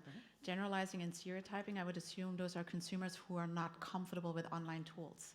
What do you think happens when they reach an online system? I think it's a good question, of course, but our expectation, our experience is that the people like the system if they see it's different to the systems we have normally. If I now call a telephone company or somewhere, voice assistant is always like, okay, if you want to do this, press 1. If you want to do this, press 2. And these are the cases this is the version we don't like. Nobody of us likes. But you can really talk to the system. So the system just asks you, what can I do for you? And you just say what you want, thinking of, okay, now I will get redirected. But then the system just answers, okay, cool, but how many people will you have? So we are really getting the customer, the caller there, helping him, because the alternative would be not reaching anyone. That's the good thing. How many booking systems are out there with which you have to integrate your system? So the big ones are, the market is more or less with 4. So it's Quandu, Resmio, so of course, OpenTable and BookerTable. And we start right now with Resmio because we had a really good talk to them, and they're also from Nuremberg. And yeah, that's why we start with them, and then we will see how much we will. They're also increasing their market size at the moment, so yeah, we will be open. So obviously Google demoed this at a big AI conference 6 months ago. So what happens with accents when people don't understand your accent that you're speaking? And obviously you're doing it in German, but what if there's a communication breakdown, number 1? Number 2, what if the robot does not know what to do? Then do you guys step in, and how does that scale? Because that's not easily scalable. So we have always the fallback version that if the system don't understand what the caller says, it's asking one time, okay, just please rephrase that a little bit. And the second time it will redirect the phone call to the restaurant. So this is always the fallback. You can also call the system and say, okay, I want to talk to an employee, or I want to talk to a human being or something like that, then you will also be redirected for the moment. So we will never lose a caller in this. If the restaurant is open before 5 p.m. Absolutely. That's the problem. Absolutely. And with the language, at the moment, we have it just for German, for the German version, but we'll also integrate other languages later. And we are working on a solution right now. It will be in the next update that if you talk English right now, it will say, okay, sorry, I can't talk English. I will redirect you to the restaurant. All right. So thank you very much. Thank you too. You answered that question. Vitas AI. All right, perfect. We are now coming to our last startup. So please make sure you give us a warm welcome to him, and also a warm applause for all the other 9 startups that we have been already heard about. And thank you very much. Give us a warm applause for Kleine Sir. Kleine Sir. It's Jacko. Yes. Jacko is your name. Jaakko, yeah. Jaakko, where does the name Jaakko Finland. comes from? From? Finland. Finland. Yes. That's nice. I've never been there, but I have to. You should. All right, I've been in definitely go. Sweden, in Stockholm. and Don't I'm say that to a Finn. Ah, okay, don't have to say it. It's not, guys. It's the same thing to, what was it here in Nuremberg and Fürth? Yeah, it's the same to Düsseldorf and Cologne. It's always the same thing. Hey, I'm from Cologne. Oh, is that right? Thank you very much. Jaakko, the stage is yours, and the 5 minutes starts now. Thank you. We at Cliniserve make nursing better because it's broken. You've probably all heard and seen this huge societal problem that we're facing. There are not enough nurses. And the problem is going to get even worse in the future with our aging population. But we believe the problem is not so much in the supply of nurses, but actually how they're occupying themselves in their work. So according to studies, for example, this one, in an acute care unit in a hospital setting, they only spend 15% on patient care, the thing that they were educated for. And in contrast, for example, 10% in housekeeping or 21% in walking. So our mission is to increase this 15% to over 50%. And how we want to achieve this is with a really simple device that we all know, a smartphone, and an application that we've developed for task assignment within patient care. So you can think of it as Asana or Trello for care. And what it does is it not just collect information about what needs to be done, but the really core of it is delegating the assignments within patient care to the most fitting person, so based on their qualification and the area of responsibility. So that means that nurses don't have to take care of those tasks that they are overqualified for. And how does this work in practice?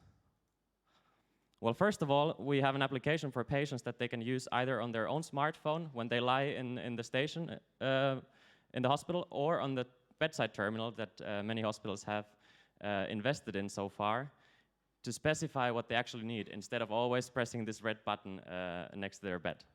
And this way, if they need a glass of water, you don't have to tell the nurse. You can just tell the service personnel to do that. It also saves doubled walking distances and whatever, and so forth and so forth. At the same time, there's a lot of communication within the hospital, for example, between the operating room or other departments and the stations where the nurses work. And this communication today is really inefficient, and a lot of information is lost, and a lot of time is spent on communicating over the phone. And that's what our system solves as well. This also means that we can deploy service personnel and in the future robots to logistical tasks that actually today also fall on the nurses' shoulders. And this can all be done without the hospital having to invest heavily into IT integration projects or expensive hardware or stuff, because we just use normal mobile phones. And in the future, after they've seen the added value that our solution provides, they obviously want to integrate to the solution. One case is because they want to document the tasks that are documented in our system, also in the patient data that they store.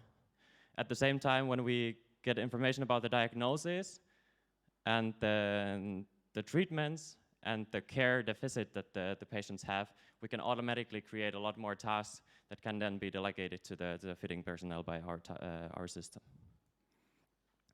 Today, we already have this system running, and for example, this case study by the university clinic in Gießen and Marburg shows that we are able to save 25 minutes per shift per nurse of time that they can then spend more on patient care.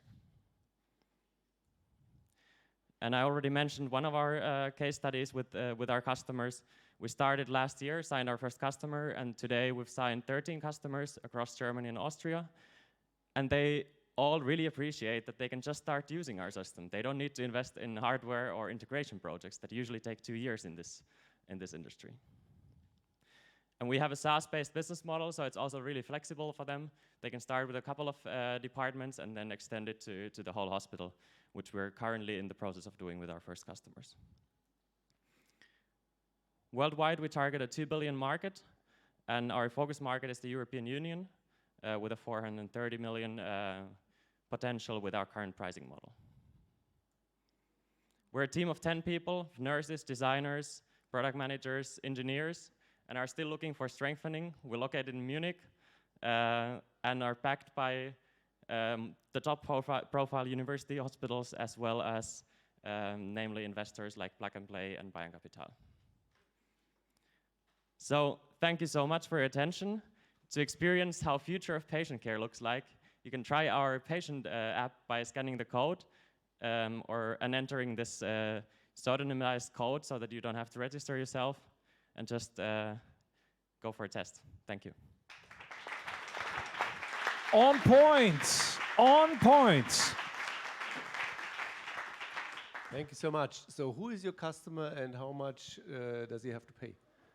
So the customer is the hospital, and the value proposition we offer them is we save their people time and we make their processes more efficient. And they pay a subscription fee based on the amount of beds that they basically have, so how big the hospital is. Can you give an indication how much that is? And it's in the range of 10 to 20 euros per bed per month. And yeah, it obviously depends on what the size of the deployment is, or size of the hospital is. Okay, thanks.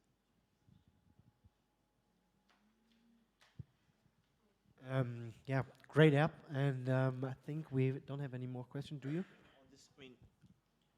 Whenever you bring in new technologies, you always have to measure the opportunity cost of not doing it, right? So it's really nice that you say that we're going to save a nurse's time, but if you're going to have to deploy robots to deliver water, that's more than 10 euros per bed. So you got to always factor that in. Just something that startups always forget. Yeah. Is that a question? Can I answer it? Sure. And FYI. So hospitals don't obviously need to deploy robots. Yeah. So the difference between the nurse's salary costs and a service personnel salary cost is a factor of 2. So a service person with minimum wage costs something like 25,000 a year, and a nurse costs over 50,000. Actually, today I was at the trade fair in Berlin and talked with the hospital manager from Switzerland, and their salary costs for nurses are 95,000 euros. So that's very, very expensive. And obviously the lack of supply is making nurses more and more expensive. So if they can use personnel that are qualified to do patient care and can actually be specialized in that they smile to the patient and be nice to the patient and don't get annoyed if the patient just wants to drink something, which nurses do because they have other better things to do. Yeah. I think it's a great case of specialization by using digitalization. In practice, who installs the app on the smartphone? The patient himself or herself in that condition, or who else? So you're referring to the patient application that we have, which is one part of it. Yeah. So they basically have a code on their bedside, which they can use to use it on their own smartphone, or if it's on the bedside terminal, then it's obviously pre-installed, and they just go there. And it's elective, so the ring bell is still there. Obviously, it's also legally required, and it's there for the urgencies. But patients are asked by the nurses to please help them, give them better care by using this application. They don't have to install it. They just, as you can see here, just go to the website by scanning the code or entering the website to their browser. One more question. It seems very easy to download and to activate. Based on your experience, how much of change management in terms of processes on the back end needs to happen for this to be effective? Like, is there any time investment from the hospital to make this, to operationalize the change? Yeah, so basically we provide full consulting. So we basically do the training of the personnel, and that's also what we price in the beginning, and how much time it takes. So we basically have 1 day of training where you can take 3 to 4 stations for each training, and then that's basically it. And then it sets into motion over time. So usually we have a thing we call key users, who are then the ones that are young and kind of digitally affine, who then help the others, the older nurses, to actually understand how it works. But how long, based on your experience, does it take to sustain that change, that it becomes efficient for the hospital? Usually it's something like a month. So they usually say that we want to test it for 6 months, because they believe that they need longer, but in our experience it's shorter. It's actually quite easy to understand, and it doesn't need like a lot of change for the nurses. Yeah. Okay, thank you. You're welcome. All right, so thank you very much, ladies and gentlemen. Kleine Serve. Thank you. So that's it from our startups. Come on, everybody, make some noise one more time. Give me a warm applause to all our 10 startups. we've heard and listened to. But there's only one person, one team who can be the winner and winning the 10,000 euros in cash. So now I think it's the jury's decision, and I think they will go backstage to talk to each other and to find a solution. Maybe the result is going to be easy, or maybe not. We will see it. But finally, we will have, and let me check my cell phone. Betty, what do you say? Is it still 5:15, 5:20? 5:20. At 5:20, we'll be back with announcing who will be the winner of our contest. Okay, so make sure you're back here at 5:20, and then we will see who's the winner of the contest with the startup. Thank you very much. Thank you, jury.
So, welcome back, everybody, and welcome to the official ceremony to now know who will be the winner of our startup pitches. Make some noise! Yes! But before we're going to the announcement, Zach and Christina, you with us here on the stage. So who can tell us a little bit more how difficult it was to find the right winner? Okay, thank you. Of course, thank you. First of all, thank you to all the founders for pitching this afternoon. It was not easy, and I know as someone that's mentored hundreds of startups over the last few years, it is extremely daunting coming onto a stage like this and talking to a group of very stern faces that are judging you and have their eyes on you. It's not easy. So just a round of applause for every founder that pitched, please.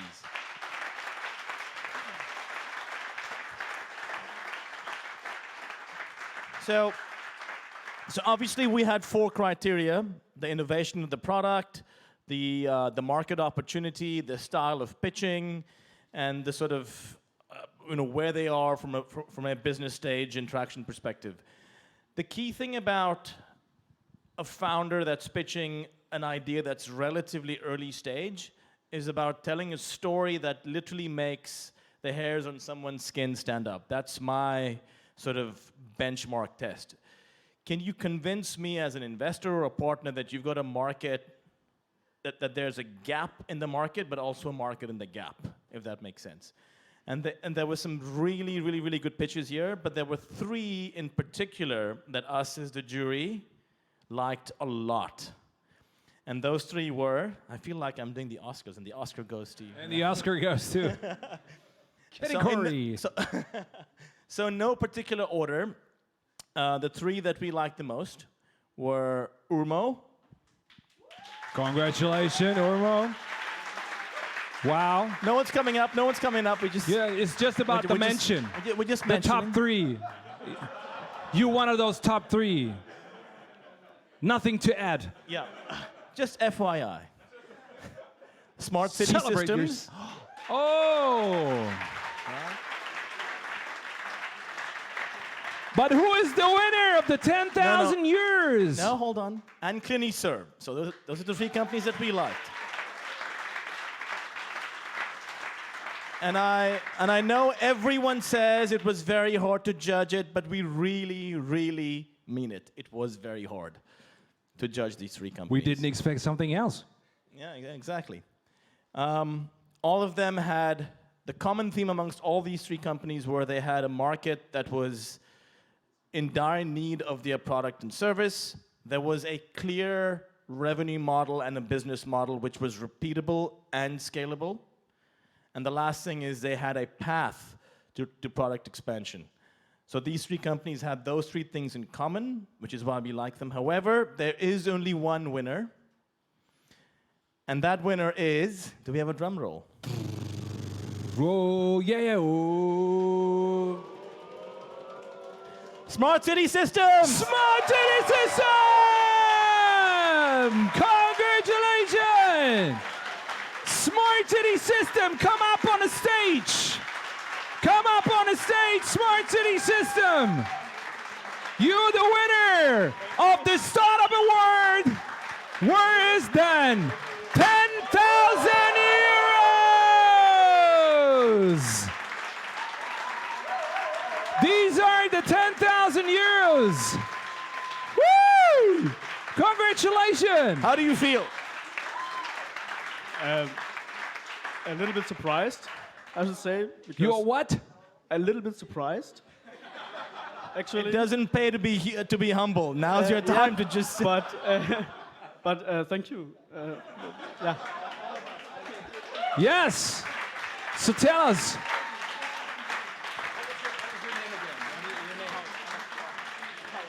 So Cal, what are you going to do with the 10,000 euros? I mean, you won 10,000 euros in cash, man. The correct answer is I'm going to invest in more parking devices. Actually, I think we will. The invest. incorrect answer is. I wanted to say, I think we will invest it into the team because we are building up our own bureau in Nuremberg, Fürth. And in Nuremberg, Fürth. Did he say Nuremberg, Fürth? He said it, right? It's like Finland and Sweden. Come on, man. Yeah, that's true. Yeah, I know. But we are getting all people together. Yes, so, yes. Yeah. And we will invest, I think, the 10,000 euro into the bureau. Into the office? Yes, for... To get some Eames chairs and all that. Yeah, beam chairs and a lot of coffee. Yeah. So one more time, congratulations to our winner of the contest. Thank you so much. Thank you so much to our jury. Thank you for your decision. And I think you can get down off the stage. And Cal, by the way, these are the 10,000 years. You have to collect them right now. Just kidding, man. Okay, so what we're gonna do is, now, for all you startups, now you have the opportunity and the possibility to go into a speed dating with the corporates and the investors. So if you would like to do that, please come up here on that right side, and then you can go together with the investors and the corporates into a deep talk, a little speed dating. But actually, one more time, give me a warm applause to the jury of our contest and this year. And we will be back here on stage at 7 o'clock, and then we have a very interesting keynote. Don't miss it. It's about AI. Sorry? Did AI. I should repeat it. AI. Okay, so see you then at 7 o'clock until 7 o'clock. Have a good day with us. The Digital Tech Summit 2019. Thank you so much. All right.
Hallo? Ja.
So, good evening. In spite of the strong competition due to dinner, I'm glad if you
Ah. Put the lighters up. No matter where you're from, put your lighters up. Hey, folks. How you doing so far? Make it winky winky. Can I hear you still there? Can you give me applause? Yeah, you're still there. Digital Tech Summit 2019, and we have now 7:30, so we're about to continue with our next keynote. I'm very happy to introduce to him. So it's about the topic and the keynote AI. So in computer science, artificial intelligence, sometimes called machine intelligence, is intelligence demonstrated by machines in contrast to the natural intelligence displayed by humans. Our next keynote speaker has studied information technology and mathematics at the FAU, was professor for computer science. Please welcome the president of the Friedrich-Alexander-Universität Erlangen-Nuremberg, Professor Joachim Honegger. Whoa! Thank you. You brought your fan club over here. I did. All right, actually. ladies and gentlemen, the stage is yours. Thank you very much. So let me just... A warm welcome to my talk. My name is Joachim Honegger. I'm the president of the Friedrich-Alexander University, and I will give you a 10,000 feet introduction to AI, as presidents usually use to talk about concrete things. No, it's different. I'm a professor for pattern recognition. Actually, this is the subset of artificial intelligence that actually works. And I mean, that's true. And I prepared a talk just to motivate you a little bit and to give you insight into our research field. And all the images I show to you and all the examples are generated in my lab. So I didn't browse the web and collected all the nice examples that have been done all over the world. You will see actually examples that are originally due to the research, hard research work that is done at our university. And our university, I apologize for that, it's the #1 innovator in the current ranking of the innovation power of universities. Our university is ranked #1 in Germany and ranked #2 in Europe. And that means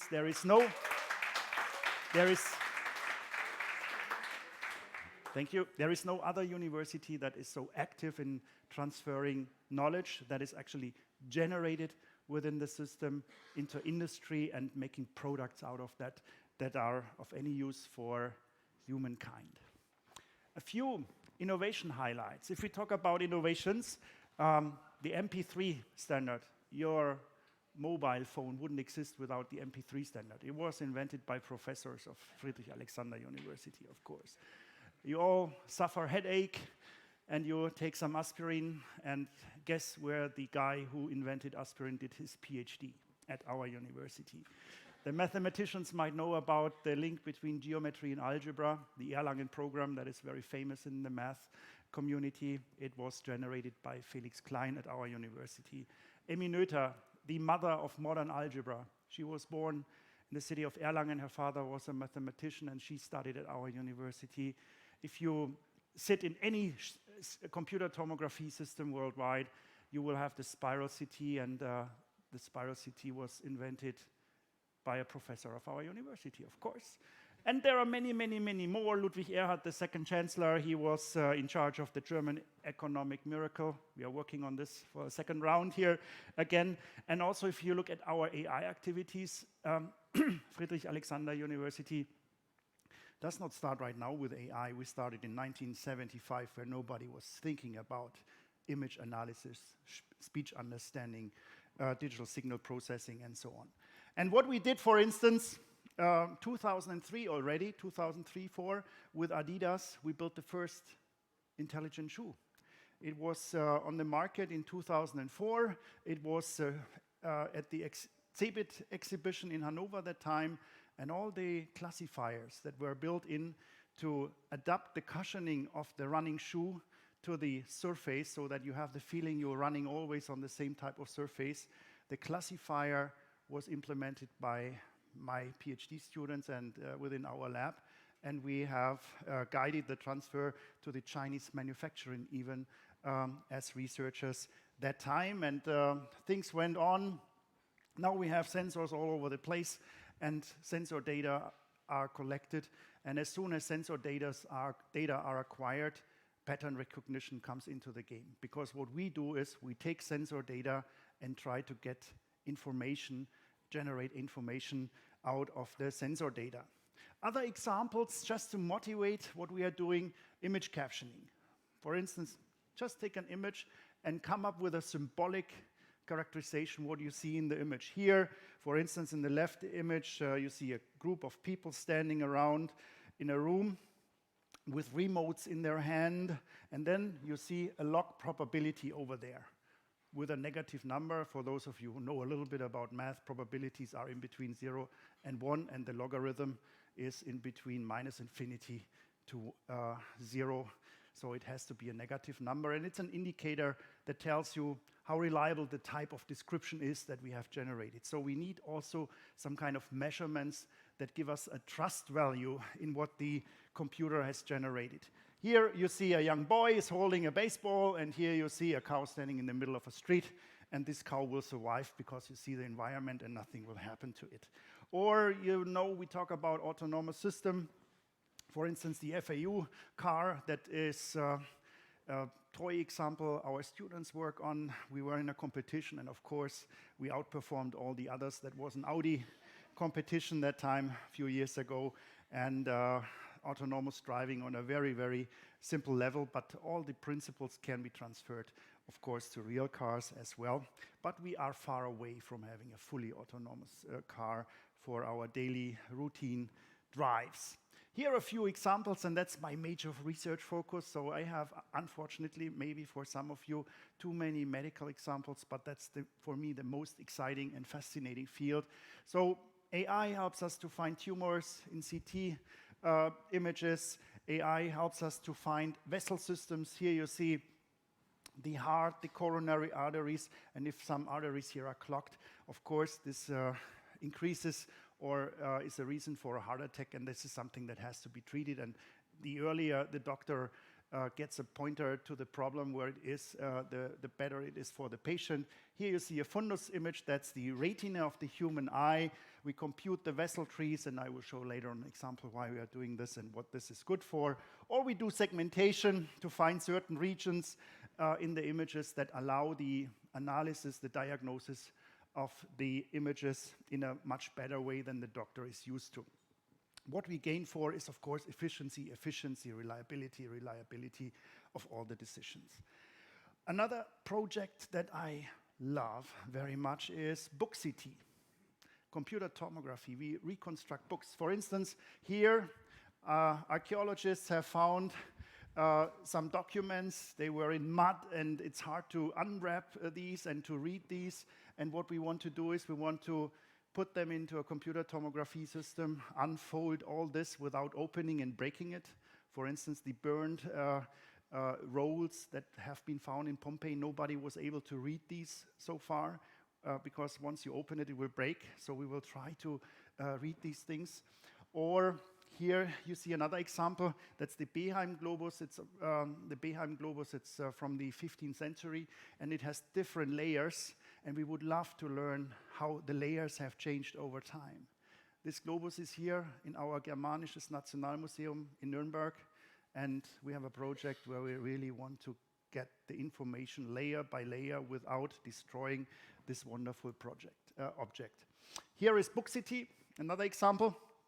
For BookCity, if you look what Google is doing at Harvard, I mean, at Harvard they are always working hard, we know that, of course. But they scan all the books in the library. So they have some students open the book, scan the page, next page, scan the page. Everybody loves to be at Harvard. And my colleague told me, I mean, these guys come over, they have their own funding, and they scan all the books. Yeah, and they love it. And I would like to take a book, put it into the CT scanner right away, and get the contents analyzed by AI. And another example where we are currently working on is deep learning applied to animal linguistics. We want to understand how orcas communicate. And we have a wonderful project, and I have a great video with me that we are going to look at in a few seconds. But first, let's introduce the core of AI, pattern recognition. The path from classical pattern recognition to modern AI, just a few comments without too many details. What we did, that was a very modular approach so far. We take the sensor data, then we do some pre-processing, denoise the signal, enhance the image, find the edges in an image or something like that. Then we compute some features like color regions, like areas, like curvatures of edges, and things like that. And in the fourth stage, we apply a classifier saying this is the letter A, this is the letter B, this is animal X, this is animal Y, or whatever type of classification problem we have to solve. Yeah, so it was a standard pipeline, and this pipeline was extended by training methods. This is known for years already.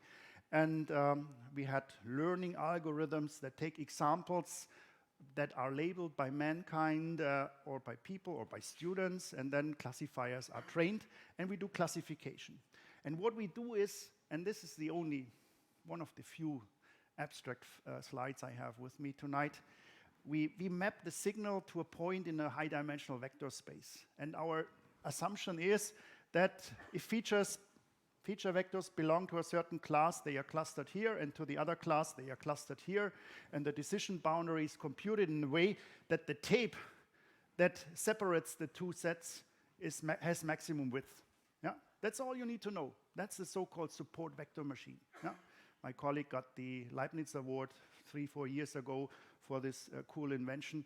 He just tapes feature spaces and says, I want to have the highest width of the tape between the two classes. That's a support vector machine. Sounds very smart if you talk about support vector machines. Convex optimization problem.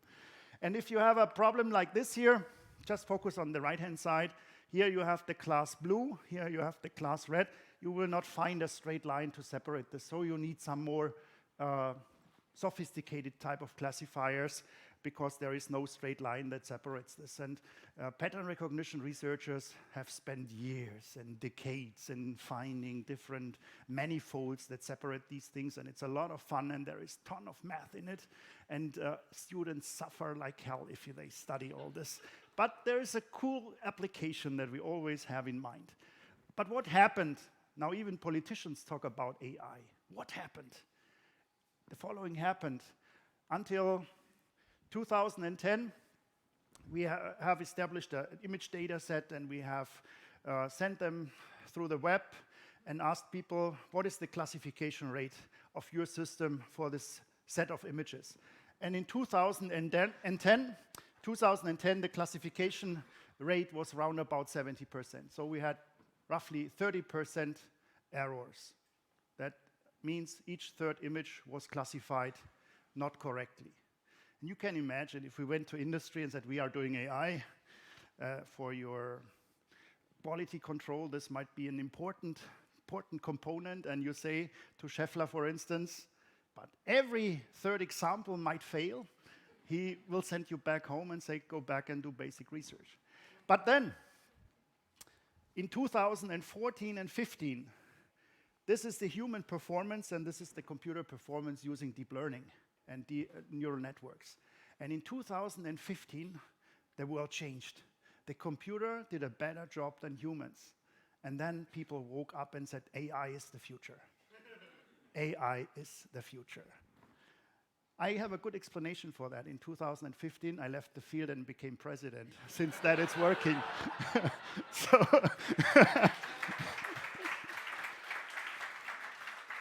There is always some kind of correlation that you can find, you know. I left the field and it flies. The same with speech recognition. Around about 2010, the error rates dropped down and the systems became better and better. Why was natural language processing so much better than image processing and 5 years earlier? The reason is because they started earlier to work with neural networks and graphics cards as we have it today. So there was just a stronger focus on this field. And if you look at my nice pipeline, and I had to become president because I had to change all my lectures. Pre-processing, feature processing, classification, you do it all in one nowadays in neural networks, where you squeeze in everything and you just put in the image, you show tons of images, billions of images, and the system adapts. Modern speech recognition systems, like your Alexa or your Siri, these systems are using models with 15 billion degrees of freedom. 15 billion degrees of freedom. We have to optimize a 15 billion dimensional function to adapt the speech recognition system to the training data. And that's tremendously difficult. And nowadays, we can solve these problems. But we did, and I have to admit, neural networks already 30 years ago. If you talk to Benjo, Professor Benjo, he is in Canada, he got the Turing Award this year. He was working on neural networks for 25 years, and in 2010 he told me, I don't get any PhD students because neural networks are so boring and nobody wants to work with me. Yeah, and all over a sudden he became very famous, and now everybody wants to do neural networks, and he says, maybe it's not a good idea to work on neural networks anymore, and you should look for the next big thing. Yeah. And how do neural networks work? I mean, I don't show formulas here, but what we do is, as computer scientists, we look how the brain works. What type of operations, what type of signals flow within the brain? How is the network of the brain cells? How are the neurons linked to each other? And we put this into a mathematical model. And more or less, we have here a linear combination of input values weighted by weights. And these weights are the degrees of freedom. And if we talk about machine learning, that just means compute the W's. Yeah? So if our minister president talks about machine learning, I always think about, okay, let's go for the W's. Yeah? That's what we do. 15 billion W's we have to compute. That's all. And what was the other boost? The boost of artificial intelligence was very much given by two developments: the computational power, NVIDIA cards, the graphics cards. The gaming industry was pushing this market a lot. In 2008, we built the first computer tomography system on a graphics card these days in our lab. Nowadays, we do all the high-performance computing on a 500 euro graphics card, and we have a performance like hell. It's unbelievable. And the second, we have millions of training data. Millions and millions of training data. Just look at the results that my colleagues at UC Berkeley did.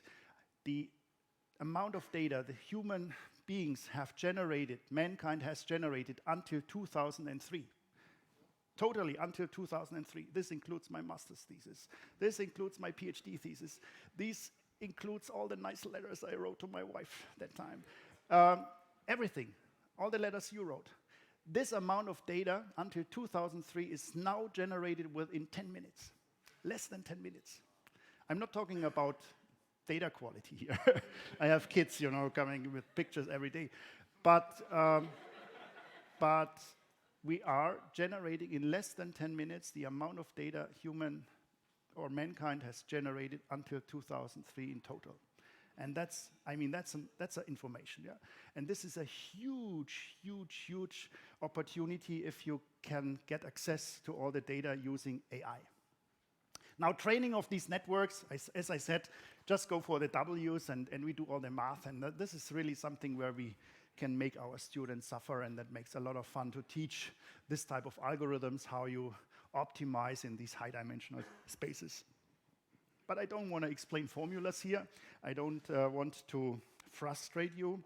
I want to excite you. So let's talk about a few examples, okay? Let's look at a few examples in the remaining 12 minutes.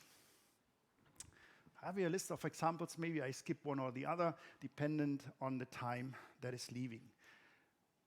One example that is very simple and is not so much AI, that's angiography.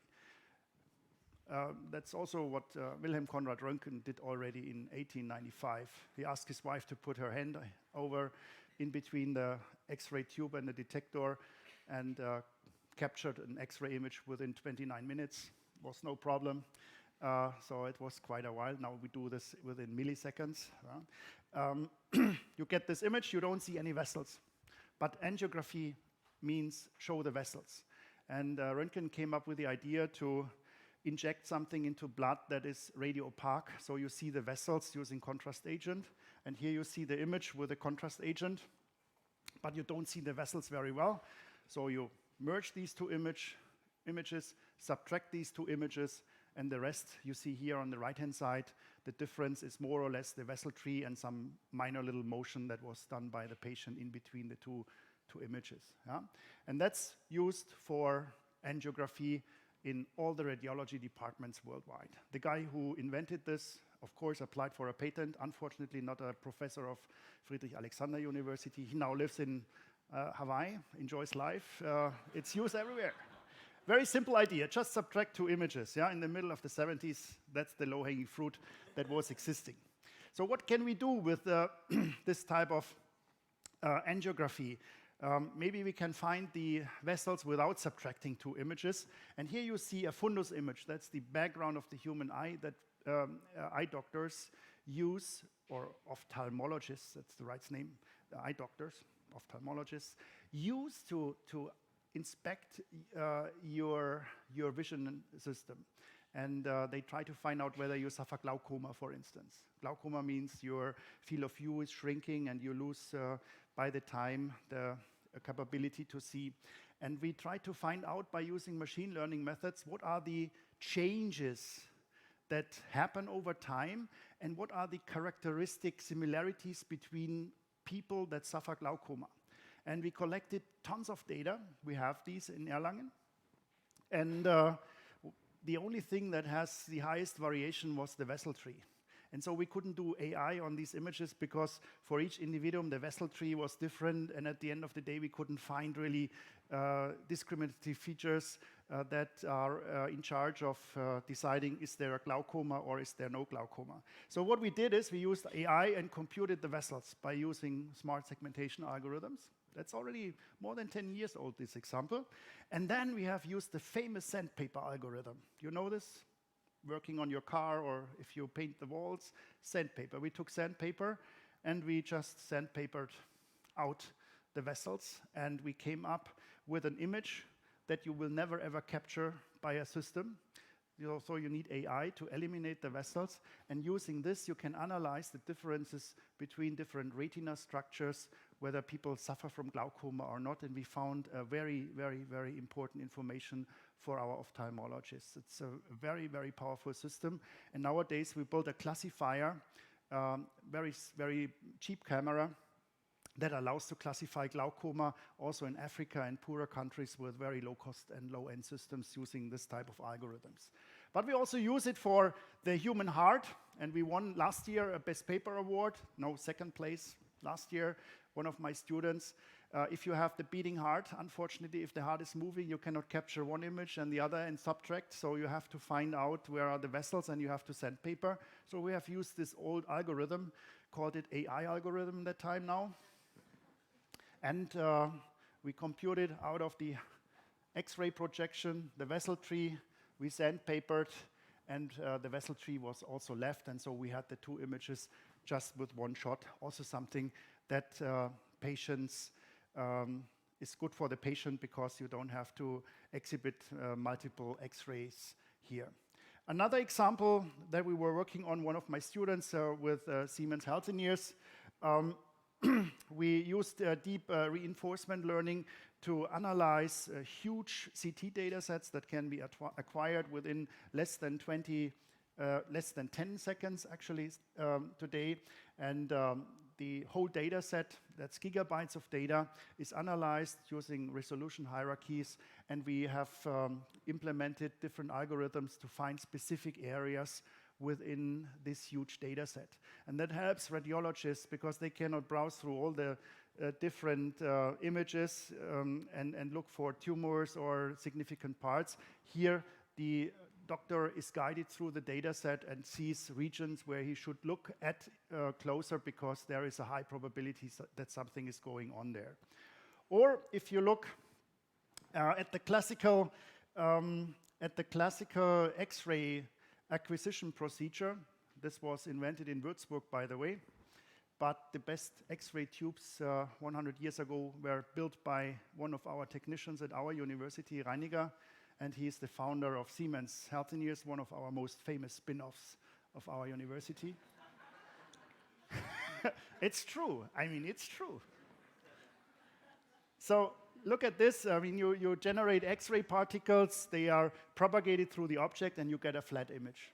So you integrate through the human body, and you see a projection image.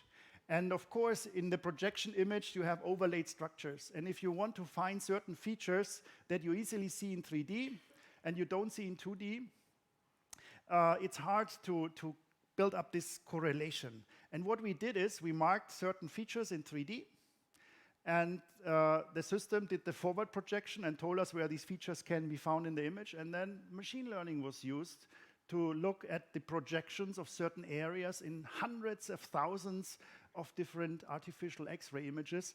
And with that, we were able to compute features in X-ray projections where the human eye is not necessarily seeing the features, but now knowing the 3D structure and having this in mind, you can use this type of features also for your analysis.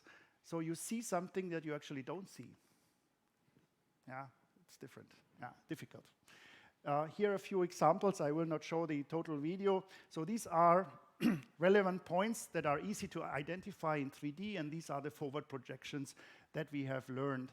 And this paper had a huge impact. This also was awarded with one Best Paper Award at one of our most prestigious conferences in medical imaging. So using the correlation between 3D and 2D and using machine learning to compute this.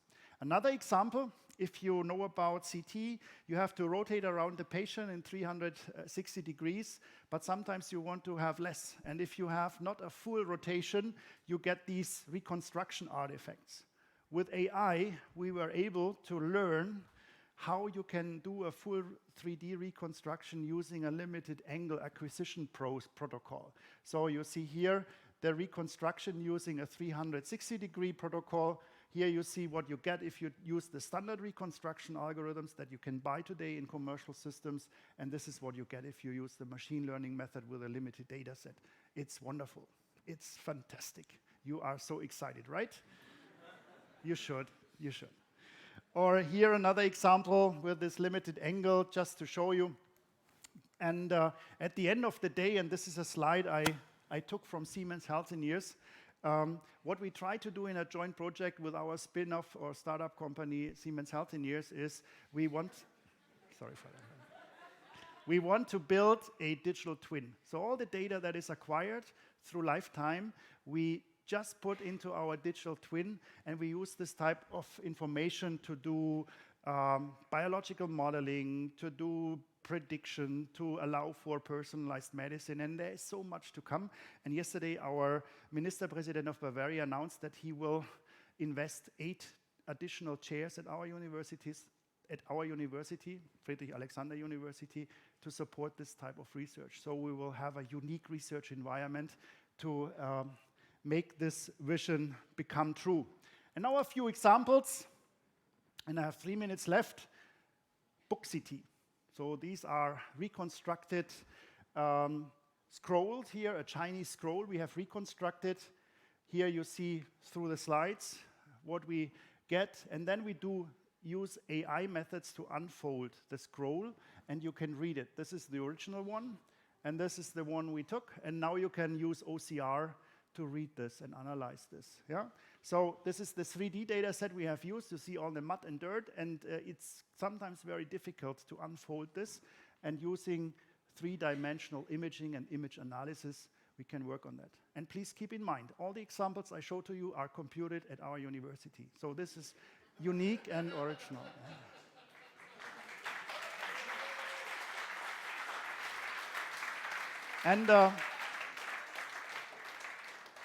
And here, the other example I like very much, that's the book. That's a CT data set using an industrial CT scanner. And now we can go into the book and read it page by page. It's not so easy. It depends, of course, on the ink, and we need to have certain properties of the ink. But here you can really read and see what's inside. And our vision is that we go to Harvard, let all the Google guys open the books and blah, blah, blah, and we just throw it through and get the same amount of money for 1,000, less amount of time. That's efficiency. Yeah. So, and this is spectacular, this video. If you have heard about the time machine project of the European Union, there are 1.5 billion euros going into it. This is the video they always show, yeah, to convince people to bring the money up. This is our video. This was generated at Friedrich Alexander University. Okay. And one final example, and I'm at the end of my talk, is the orca example. We started this project with biologists, and I'm very jealous. My colleague, Professor Nöth, he spent the whole summer on the boat in the Atlantic Ocean. He was following orcas, collecting signals and data, and what they try to do is they try to understand how orcas communicate. And at the end of this little video, you will ask the question, and what is the outcome? Do you understand what they do and what they communicate? And the answer is we have no clue so far. But this is also an indicator. If people say artificial intelligence will be way better than human beings, those things that we can do and those things that we can understand, we can tell the computer or set up a computer system that will do these things as close as possible to us, and in some cases they even outperform us. But for those situations where we don't have any clue, it's very hard to implement unsupervised learning algorithms. That's the topic, and there will be more centuries of research required to deal with this very, very hard problem from a mathematical and a theoretical side. So let's look at the video.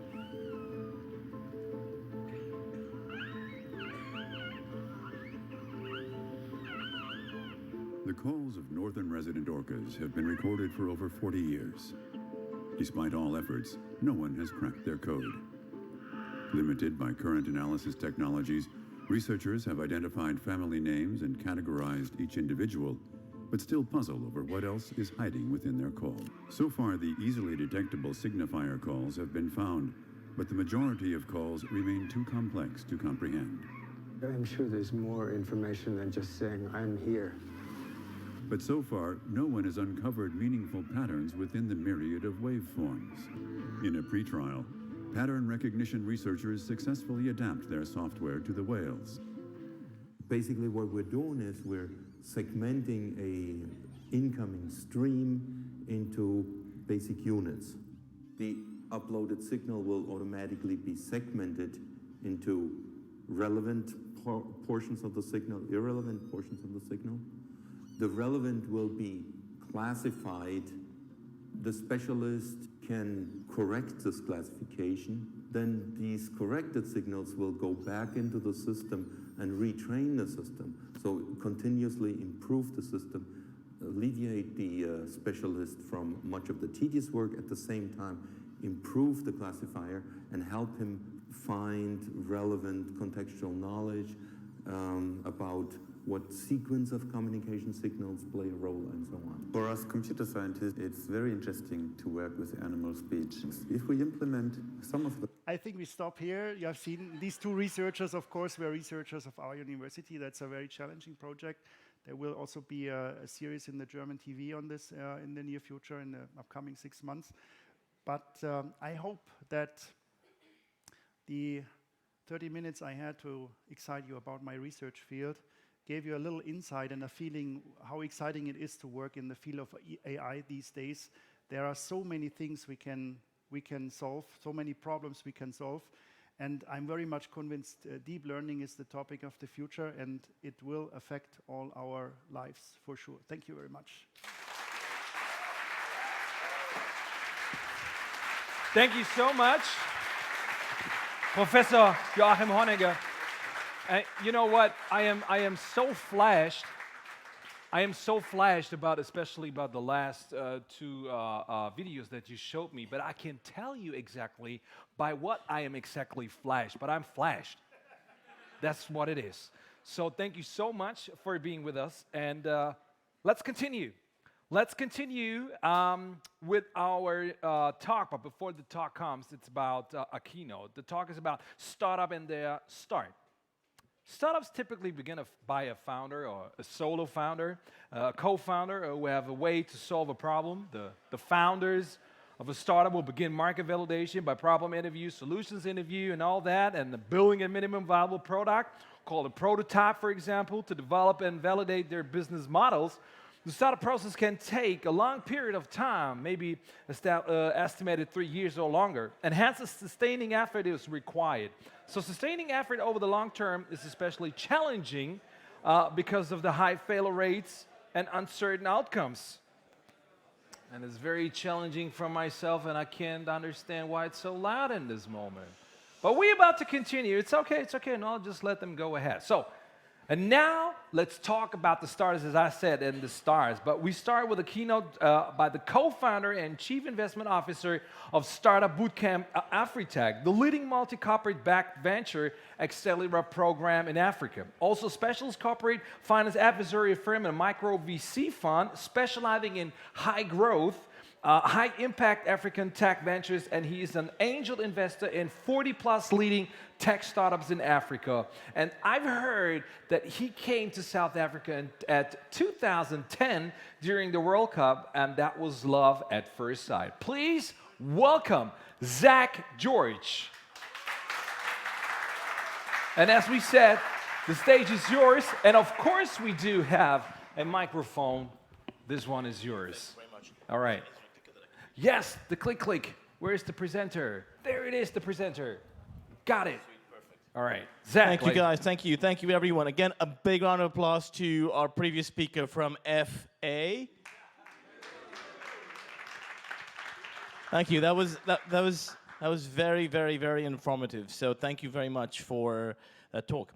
I'm going to try and keep it pretty short here. I've come all the way from South Africa to talk about the innovation that's happening on the continent, and I'm going to start off with a line that was said about 15 years ago. I'm revealing how old I am. I was sitting at Stanford Business School in 2004, and there was a professor called Randy Komisar, who's now a GP at one of the top Silicon Valley law firm VC funds, and he said something that completely shook me to my core. And he said, of all the risks in our lives, the most dangerous risk is a risk of not doing what you want on the bet that you can buy yourself the freedom to do it later, right? And that essentially means a lot of us are doing things in our lives today, and not people in this room, because everyone in this room loves what they do, I can tell by the energy. But most people are stuck in jobs that they don't particularly like, the 9 to 5, the going through the motions, and you assume that you can save time, energy, money, and resources to do it later. And that's not how innovation works. Innovation is giving your heart, mind, body, and soul into something and believing in legacy thinking. And that's what I'm going to talk about very briefly before our panel. So, just a couple of very small things about myself that you might want to know. Outside of running one of the largest angel institutions in the continent of Africa and running the largest accelerator for tech startups, I actually am a normal guy. I'm a dad to 3 kids. I'm a musician. I volunteer a lot. For my sins, I used to be an investment banker. I don't normally wear suits. I usually wear t-shirt and jeans, but I thought I'm coming to Germany, I have to look half decent, so I wore a suit. I am part of Mensa, so somewhere along the line I got the gene. But I was a banker for 10 years at Lehman Brothers, so please forgive me. Right? I don't mention it that often, but it is a disclaimer. But what's interesting was in the midst of my banking career, I was a banker for almost 10 years, and I came to Africa in 2008. So talking about AI, I wouldn't say I predicted it, but I had a psychic feeling in June 2008 that something was wrong with the banking industry in the US. And I took a 6-week sabbatical and went to Ghana in Africa to just clean my soul of all the guilt, because I did a lot of deals that were really bad, intentionally. Wasn't me, it was my boss, but yes. And I went and saw a lot of things in Ghana that made me realize that the world that we live in is not New York, it's not Paris, it's not London, it's not the affluent cities of the world. The world is Johannesburg, Accra, Mumbai, Jakarta, where people live, and there are no real technologically driven scalable solutions to real problems. And people are developing incredible pieces of technology to solve nice to have solutions. And they're not solving problems of the real world in healthcare, in agriculture, in renewable energy, in the developing world.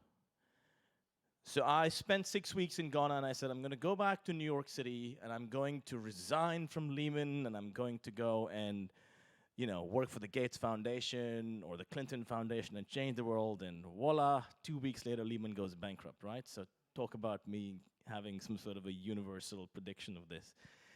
So Lehman went bankrupt. It was one of the most beautiful things, trust me, because it connects your head and your heart, and you think, if I'm not doing something that I truly love, something's not right.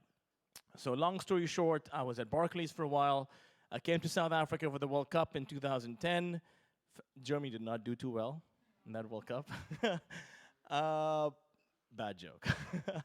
But what impressed me about South Africa in 2010 back then was the fact that South Africa had many similar qualities to, I'm going to skip this slide for a second, that reminded me of Silicon Valley. So if you look at the top 5 reasons why certain cities like New York, San Francisco, Tel Aviv, London, Mumbai, for example, become hotbeds of innovation is because they have really good universities and research centers, but it's not good to just have universities and research centers. You want to have students that graduate from these universities and join startups and not just go into academia, consult to industry. You've got a very similar thing in South Africa with UCT and Stellenbosch. You've also got to have a clear pool of risk capital. Not just capital, but risk capital. Unfortunately, in large parts of Europe and Asia, there's plenty of capital, but the risk capital is very little. If you look at what made Silicon Valley do so well in the 90s and 2000s, it's people understanding long-term wins versus short-term trade-offs, right? So the amount of risk capital is very high in Silicon Valley. You see that a lot in Southern Africa as well. A key point, I'm glad that we have folks from Adidas and Siemens and large corporates here, corporate startup collaboration. And I'll come to this in a second, more detail. The most mature tech ecosystems in the world are ecosystems where large corporates understand that it is not just a nice to have solution to work with startups, you have to be able to work with startups from a POC, pilot, and licensing perspective. Otherwise, you are toast. The reality is you cannot bypass compliance legal requirements at a large corporate, so you have to work with light, lean, and agile startups to do that. So in South Africa and other parts of Africa, that is really coming up. So if you look at the majority of successful Silicon Valley startups, they tend to be B2C, right? B2C as in business to customer. Everyone from Facebook to Twitter to Dropbox to Yahoo. Did I say Yahoo? Shit. Gosh, my bad. But in emerging markets, what really works exceptionally well is B2B. And why is that? It's because as a VC, the only question that you have to ask yourself is, how do I lower the cost of acquiring a customer? And how do I increase the customer lifetime value of that customer? If you were to sum up the basics of VC investing, it's in that one sentence. In emerging markets, especially in Africa, you have large banks, retailers, telcos, and insurance companies that control the flow of economy on the continent. This is something that most people don't know outside of Africa, and I've learned this in the last 9 years. So unless you're able to reduce your distribution costs by creating technology and not spending money acquiring customers, but getting someone else to do it for you, you convert B2C business models to B2B2C. And someone mentioned that earlier today. Can't remember who it was. So that's a very, very important thing to understand. The second thing you got to understand is how important it is to develop partnerships with large corporates. So when I came to South Africa in 2010, as a jaded banker from New York, I'm actually half American, half Indian. When I came to South Africa, there was, on the whole continent of Africa, about $20 million of VC funding. This is true. This no jokes. $20 million in total VC funding, which is Series B, Series A, and seed, for the whole continent. That's 54 countries.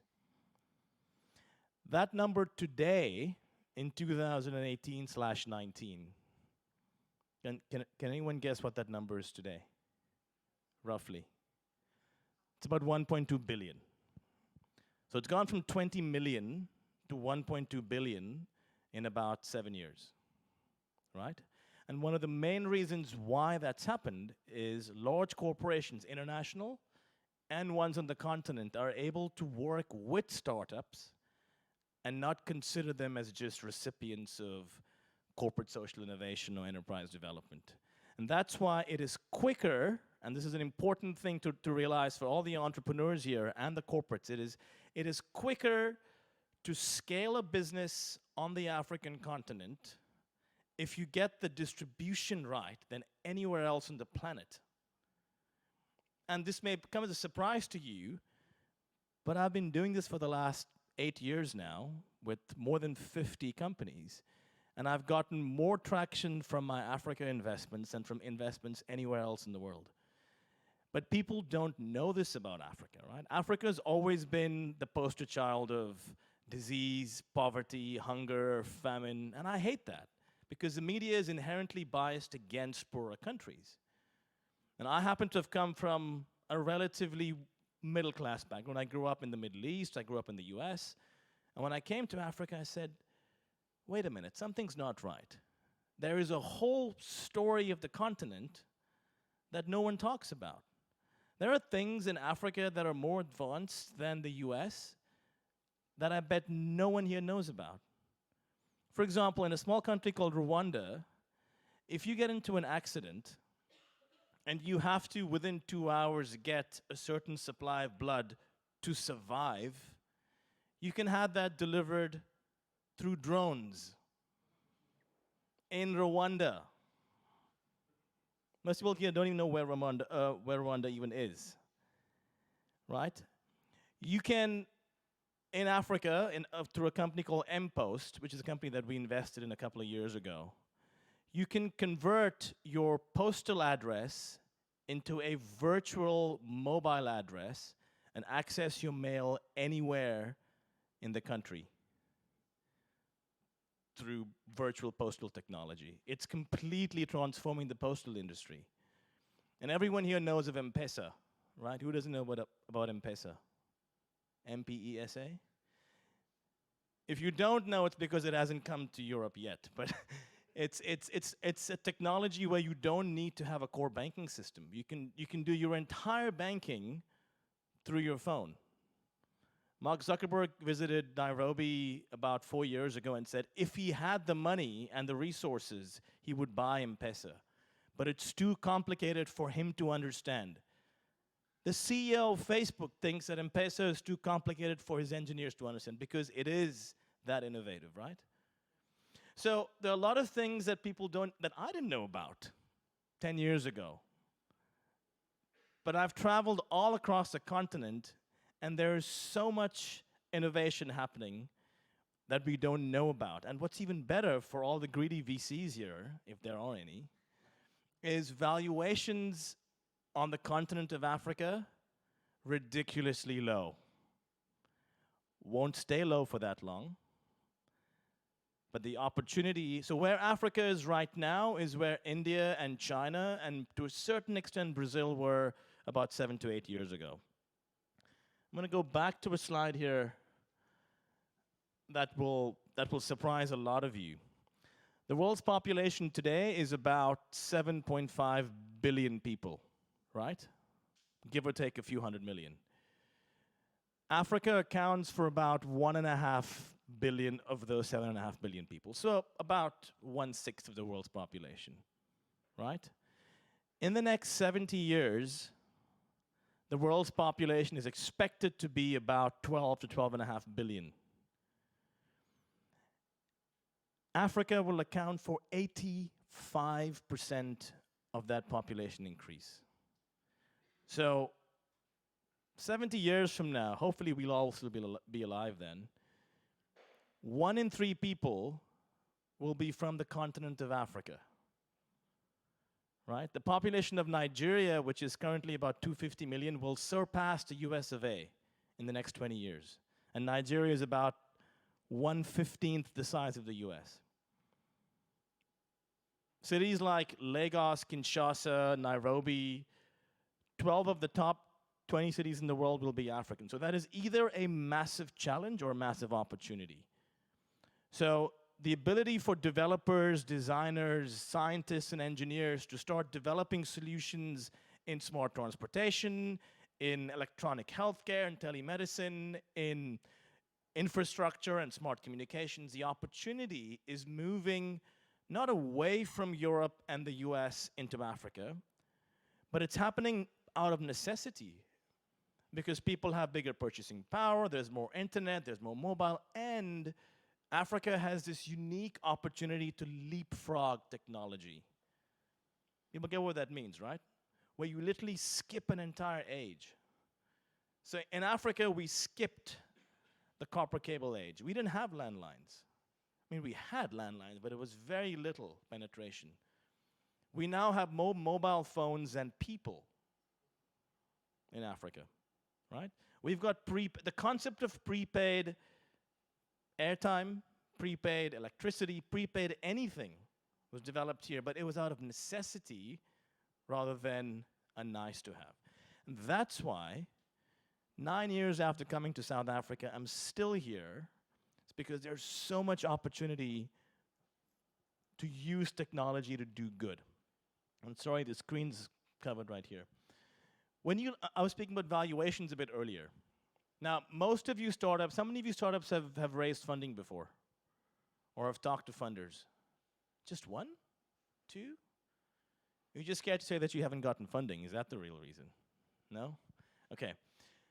Most folks assume that the true value of a tech startup is linked to either how long you've been in existence, right? If you're a 2-year-old company, you're valued less. If you're 5 years, you're valued more.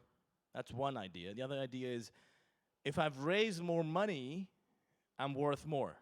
Guess what? Both those ideas are complete baloney. Or malarkey, if Joe Biden were here, right? The only measure of the true value of your startup is validation. Do you have a product market fit or a problem solution fit? That's it. And the quicker you can establish that, the higher your valuation of your startup is. So when you look at innovation in emerging markets, it's important to look at not creating, I mean, who here knows who Clayton Christensen is? He's a godfather of innovation, right? Incredible author. The majority of innovation that happens, it's again another buzzword that I absolutely hate, innovation. It's just as bad as AI. And certain other words, I won't even mention blockchain. But most innovation is incremental innovation, right?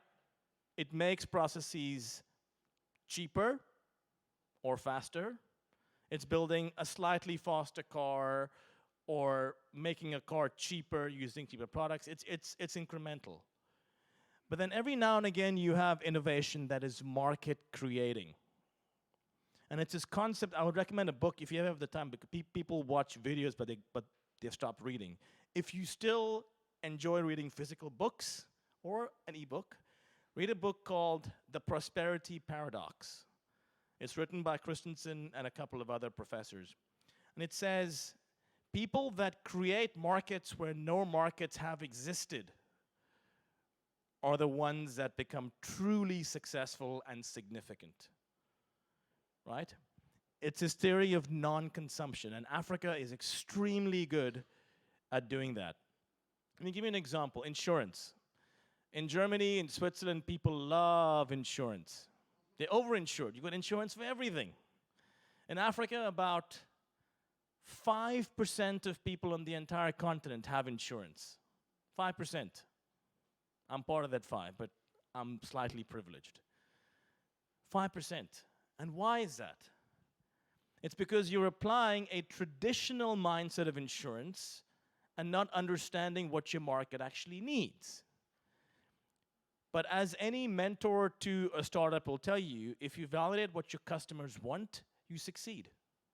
So there's one company called MicroInsure, which was started by a British guy, said, what if we create a product where we use people's airtime, right? So telcos, MTN, Vodacom, I'm sure you have these companies before, and we allow people to sign up for insurance, but they don't pay a premium until their first claim. Because the reality is the people that are most affected and the people that need insurance the most don't have insurance.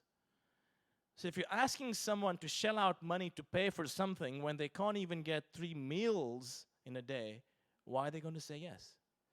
Because insurance is a wealth protection. It's not a wealth. I'm not going to get rich by buying insurance. So what this company did is they said, let's understand what our market wants and create something out of nothing. So most Africans have mobile phones.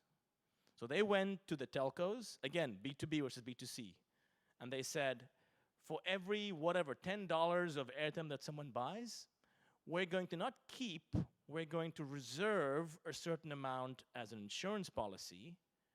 They will not pay a premium for it, so it doesn't hit them.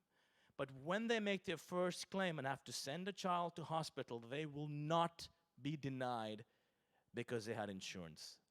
The telco covers the first $100 of that cost, and then for the rest of that person's life, it comes out of their telco airtime payments.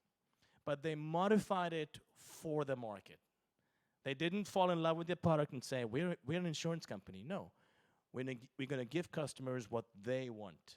And there are so many examples of this all over the continent. So what do I actually do for a living, apart from throw things on the floor? So I've been in South Africa for 9 years. I've traveled all over the continent. I do work in Nigeria and Ghana. I'm probably one of the most knowledgeable folks in the VC industry in Africa. I started something called Startup Bootcamp. Startup Bootcamp is actually a global accelerator. You guys know what Techstars is, what Y Combinator is. So Startup Bootcamp is the 3rd largest accelerator in the world. It's the only accelerator with a presence in every continent. And we work with the smartest founders of tech startups all over Africa. We actually have no life. I'm constantly on planes talking to entrepreneurs and traveling. But we help partner the most innovative founders with C-level executives at insurance companies, banks, retailers, telcos, and manufacturing firms, and provide them access to market through POCs, pilots, and eventually licensing commercial agreements. How does that help? From a VC perspective, it shortens their route to market from what normally takes them 2 years to 3 months. And if you think this is theoretical, these are our numbers. You guys all see it. So globally, we've invested in about 830 companies all over the world. I'm responsible for all of the Africa investments. The average success rate of a startup is what? What percentage of startups actually succeed? 10%? 5%? In the last 8 years, of the 831 companies that we've invested in that go through our programs and work with all our corporate partners, 78% of them are either operational, have been acquired, or have listed. That's not a Mickey Mouse number, guys. Right? This is serious shit. But but there is a formula to it. It's because in emerging markets, you have to solve distribution. And you have to tap into markets of non-consumption and make people understand. The problem with Silicon Valley, and I lived in Silicon Valley for many years. I went to Stanford. My friends are busy, this is a true story. A friend of mine at Stanford is busy funding or has funded a company. Hear this, another word I hate is drones, is this startup has built drones that will deliver, this is so funny, organic smoothies, right, to high-rise offices in downtown Market Street in San Francisco, because the fucking CEOs are so lazy to go to Jumbo Juice and buy it. So they have it delivered to their office, they have a remote control, the window opens, it delivers it to them, they pay $30 for a smoothie, because they can. And this startup raised $20 million. It's because there's too much supply of capital and there are too little problems to solve. And I said, dude, why don't you bring the startup to Nigeria or to South Africa, and I'll deliver the same drones, ARVs. And I can actually save people's lives doing this. So this is so important to us is because we reverse engineer how we fund startups. We find insurance companies, banks and telcos and retailers that have real problems, or their customers have problems. I'll finish in 5 minutes. And we find startups and give them access to market. Because a lot of founders of startups love their products, but they have no bloody idea what the application of it is. And that's why it's so important. And almost 2/3 of all our companies do their Series A within a year of leaving our programs. So if you're interested, I'll share this presentation with you. These are a list of all the companies that we've invested in. There are almost 50 of them across Africa. Just some examples. Flutterwave, and this is why investing early is super important. Flutterwave is a company in Nigeria that 3 years ago went through Y Combinator. All they do is, not all they do, it's a lot. They are a payment switch that allows anyone with a banking account in Nigeria to pay and be paid across any other country in Africa through a switch. And they partner with all the leading banks. Their valuation when they joined YC was $2.5 million. When they left YC, 3 months was $10 million. They've now done an A and a B round. Their valuation today, 3 years later, is $170 million. Right? I invested in them when the valuation was 10. So I've got a 17x with dilution, 13 or 14x. But the key thing here is you have to understand when to invest and find markets that you don't understand, because if you have the right players and corporates backing you, the upside is significantly more if you get in at the right time in emerging markets like Africa. Better Bank is the African equivalent of N26, which is the German, The valuation right now is about $10 million. Trust me, they'll have more customers than N26 in about 2 years, right? But no one will invest in them until they're Series A because people are so risk averse. And who benefits? It's the early stage investors, right? There are so many examples. I'll share this with you a bit later, but I'm going to just share one particular company that I think, Ben, can we share these slides with the folks? Okay, great. It's a company called mPost, second from the left, that I invested in a year and a half ago. They came to us about 2 years and said, hey, we are able to convert someone's telephone number into a mobile post box, right? So in the whole country of Kenya, you've got 400,000 physical post boxes. for a population of almost 50 million people. So where do you think people receive official mail that don't have post boxes? Any thoughts? They share post boxes. Do you think it's legal? No, it's not. So you've got a few hundred people that share a post box. What happens if I send you a credit card to your post box and your uncle's brother's twin opens it? It's fraud. It's fucking fraud, guys. But people get away with it because there's no other option, right? So what did this company do? They went and sold virtual post boxes, which is essentially they have a patent for it. It converts your mobile phone number that has, people know what KYC is? Know your client? They have the entire names, date of birth, address, sex, etc., through your cell phone contract, and they convert that into a legally verifiable postal address. So if I want to deliver a pair of those really cool shoes, those Nike Airs, and I want to send it tomorrow to my friend who lives in Nairobi, how do I send it to him? Let's say his name is John. John Smith. Unlikely name in Nairobi, but yes, John Smith. 079-372-8534-10010, the postal code of Nairobi. I put those two Nike Airs in a package. It goes to Kenya.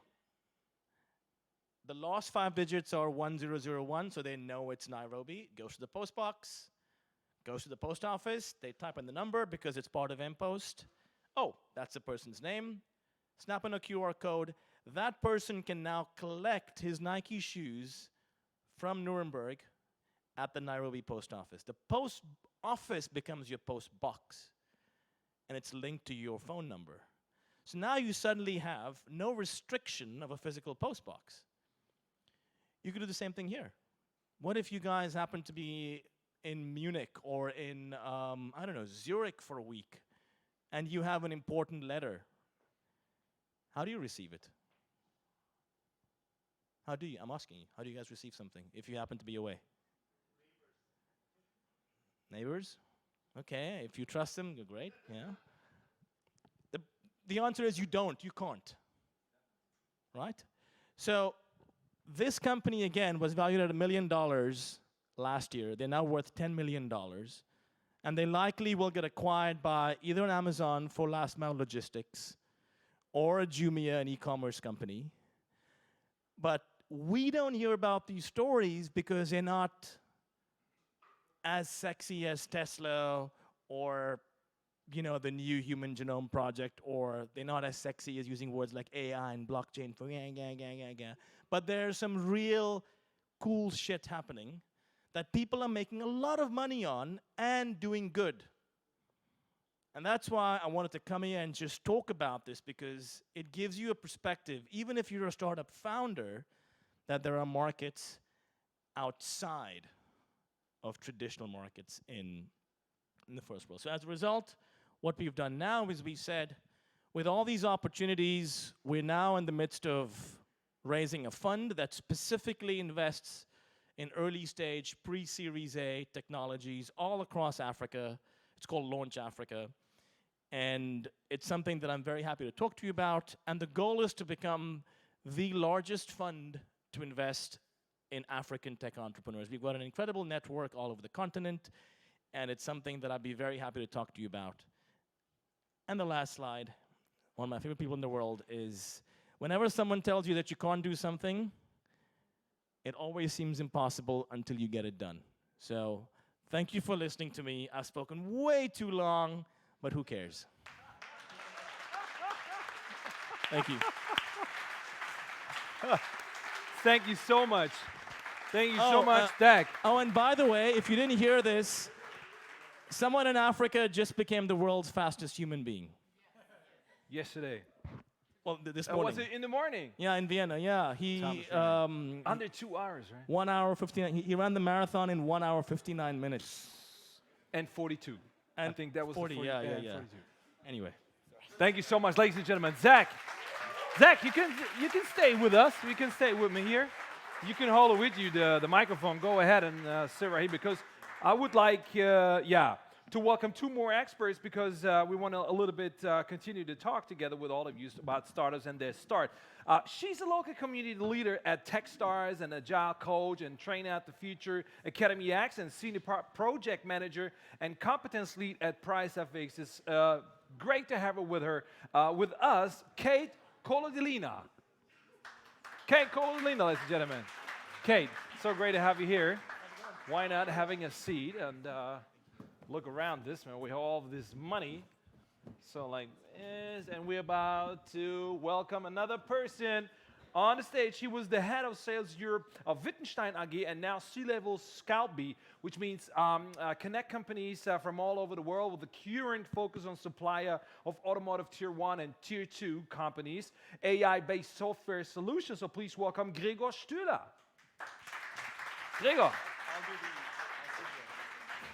Come to us onto stage, and Kate, let me start with you. So you are working for a global ecosystem that helps entrepreneurs build great businesses. So what is the most important advice that you can give to all of these people around here who wants to build their own startup successfully? Well, one advice is like too short, but I will be extremely short. We're running out of time because of Zach, which was, by the way, I'm pretty ashamed. I was born in Africa, and I did not know all of the things that you told us right now. So I'll take that with me. So thank you very much, and go back to Kate. No, it was really great talk. I agree with this. Good perspective on Africa. So with the Techstars, there is a traditional slide that we have for all the startups, and there are 6 points there. The point number 1 is team. The point number 2 is team. The point number 3 is team. Point number 4 is traction. Number 5, execution. And only number 6 is idea. So what I learned so far and have seen in startups around the globe, if you don't have a great team with people who you love to work and also have a lot of fun, it will be way too hard for you to build a great business. And so the team topic is really important. And when you build your business or where you're looking for cool ideas, start with a team. I have seen so many great projects, startup projects. They didn't know what they want to do. They have a list of 25 ideas, but they love to work together. Most of those companies are successful entrepreneurs in Germany and France and UK today because they just did it right. And another part here, many people will always tell you that your idea already existing. Somebody have done it and you will fail, or 25 things existing out there in the market. Don't listen. If you have passion, if you really want to do things, just go and do it. And that's so funny when you say that because I've seen an interview from Jay-Z. I think you know him. Sean Carter from America. Yeah, but that's not that kind of a funny because he said the same thing. A lot of people told him during the time he started not only making music but also other business. A lot of people, even from his family, told him like, nah, you cannot do this. It doesn't work. And then he understood and even protect those people who are really negative because it's not that it not really works out. It's their opinion reflecting on you. So it's not about the thing that it really doesn't work. It's their failure, and they try to transport it on to you. So I totally agree with that. So Gregor, let's continue with you. So before funding your own startup in 2013, you were the head of sales Europe of Wittgenstein AG. So how did you decide to enter the startup scene, and what were your biggest challenges, or maybe even fears at that time? Yeah, good question. So overall, I originated from IT. So I first did a degree in informatics and then electrical engineering. Mm-hmm. I was head of sales Europe at that time. However, it was a very technical product. So it was a highly dense electronic drive systems at that time already for electronic cars. And since university, I would say even like high school around, I always had this passion for running my own business. Mm-hmm. I think in my old notebook there are at least, I don't know, 25 business ideas and things that I want to found and things I wanted to create.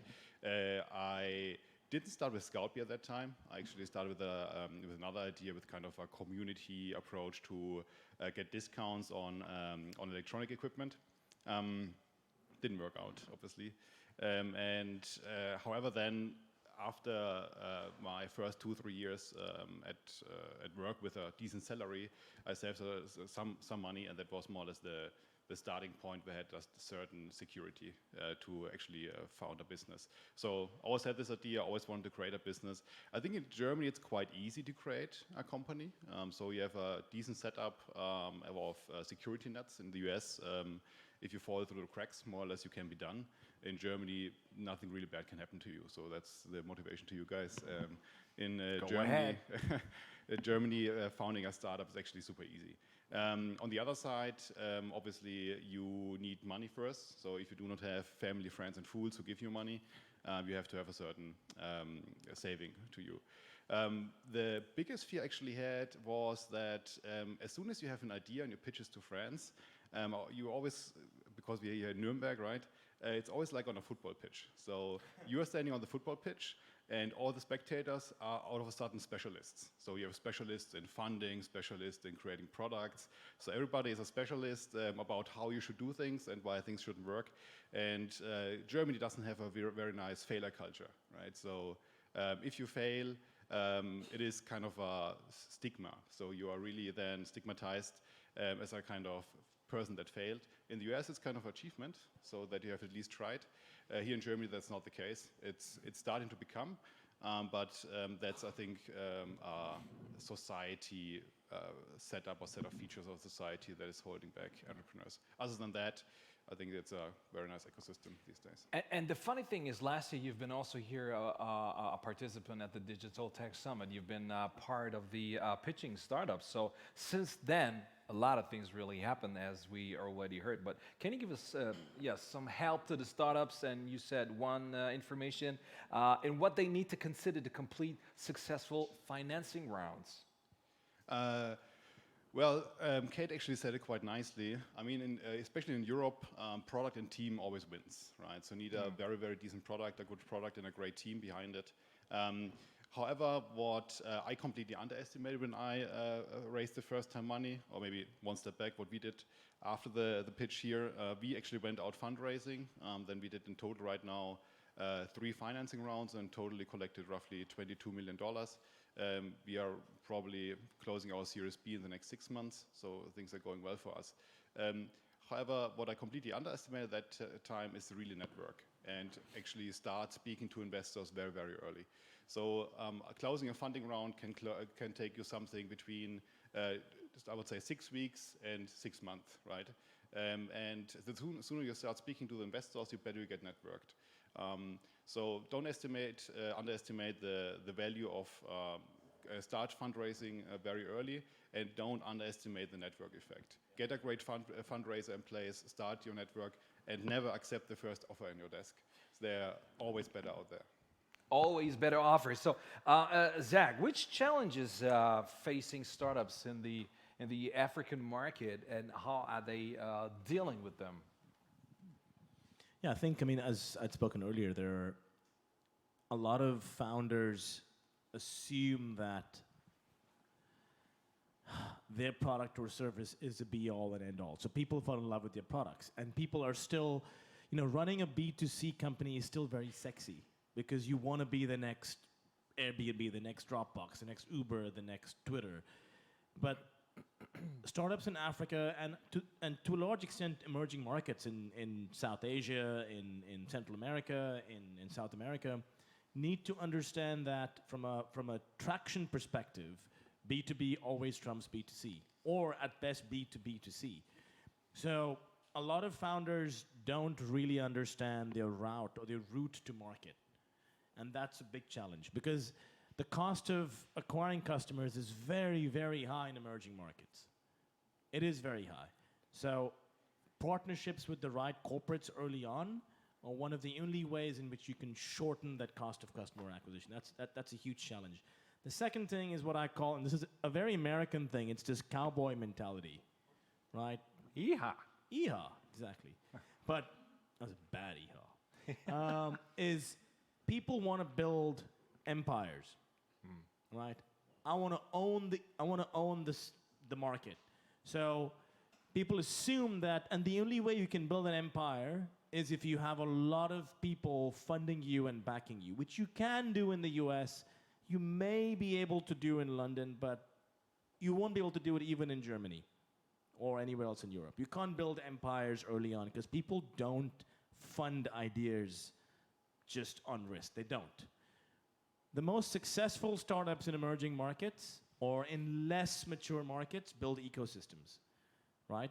So if you, and this is advice from one of the most prominent tech startups, technically in Africa, but they have operations all over the world. It's called Andela. Andela, Mark Zuckerberg invested in them, Al Gore invested in them. They're the largest ed tech company for software developers in the world. They're based out of the US, but operate primarily in Africa. Their last Series E round was a $100 million round, and the company's valued at 700 million odd. They're 3 years old. Yeah, a 3-year-old company value. But what he said, and what his belief system, which is similar to mine, is if you can create value for other people in your value chain, your suppliers, your distributors, your customers, and make them successful, you will become successful. If you want to go all guns blazing, cowboy, Texas cowboy style, and just take over everything, you may be successful in the short term, but you will make a lot of enemies. That's, I know it's a sensitive topic in Germany, that's kind of what Rocket did, and they lost a lot of friends. Again, you got to build and use other people's networks and build an ecosystem. Don't build an empire, especially in today's world. That's a piece of advice I would give. Okay. So, Gregor, you are also totally right. No empires. Think for the people. You're a sales expert, so what advice can you give to startups who want to be successful also in terms of sales? Yeah, I wouldn't consider to be a sales expert, actually. You are. Now you are. So I think all startup founders are somehow a good, or need to be a good salesperson, sooner or later.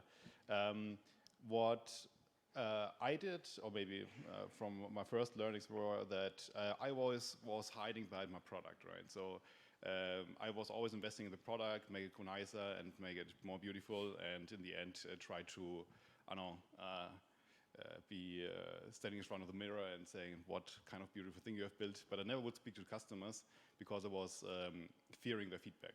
So you really, as a founder, especially as a technical founder, you love your product and you really do not want to say anybody to say that's shit. So, and then if somebody says that shit, then you're super frustrated and you do not want to work anymore. And so that's something that you need to get rid of quite quickly when you're a founder. So I think in 2013, when I started, it was definitely more complicated because I started a company that was data-backed. At that time, there was no buzzword about AI and so on. But nevertheless, as soon as you entered companies like Siemens, there was no real kind of savviness for high tech. Today, that pivoted a little bit. So today, when you enter companies, today you have here people from Novartis, you have people here from Siemens Healthineers. Go out there, talk to the guys, get feedback, create a product that they understand, and create a sales pitch that they understand. And as soon as you start doing that, usually you end up with a completely different product that you have imagined. But on the other side, it's a product that the product market fit is definitely better than something that you did in kind of a, I would say, sterile laboratory internally. I cannot really say, I mean, I was always in B2B, so I have no experience of B2C whatsoever, so Zachariah is probably the better person to speak to. In B2B, the other thing that I would recommend, go narrow, go deep. So do not try to spray and pray or to boil the ocean or whatever it's called in English. Try to find 2-3 customers that love you. They always have some budget left in some pockets to fund you and to put you to the next position. Do not try to generate hundreds of millions of revenue on day one. Rather, get your product market fit ready with the 2-3 customers that love you, and then create a sales pitch after that. So, okay, you were twice founder and currently working on a new project. So why are such experiences helpful with regard to your to the mentoring other startups? So when I started my first venture, I was 20 and I just really wanted to start something. And it was 2011. At the time, there was not much happening in the startup scene from where I am coming originally from. And the only thing I heard from the guys from the workshop, they said, take something that you can do very well and go try to sell it. And I thought, okay, what can I do? I'm not a programmer. Okay, I'm a teacher. But I've been dancing for 15 years, so I can do dancing very well.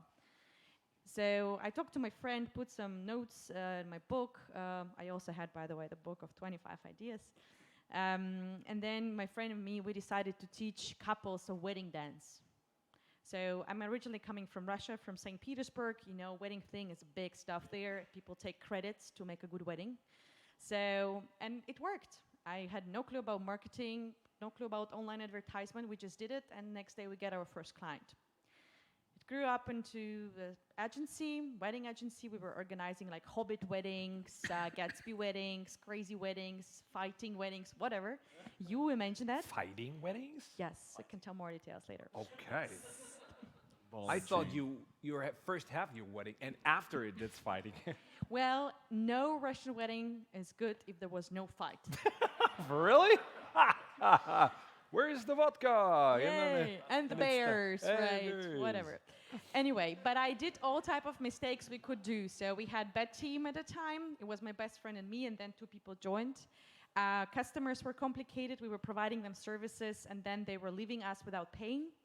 Yeah, so there were quite few things. When the next company started, I kind of learned some stuff and started asking mentors for help. Because we all go through the same cycles, and we all go try to verify problem-solution fit, right? We ask people to help us with that.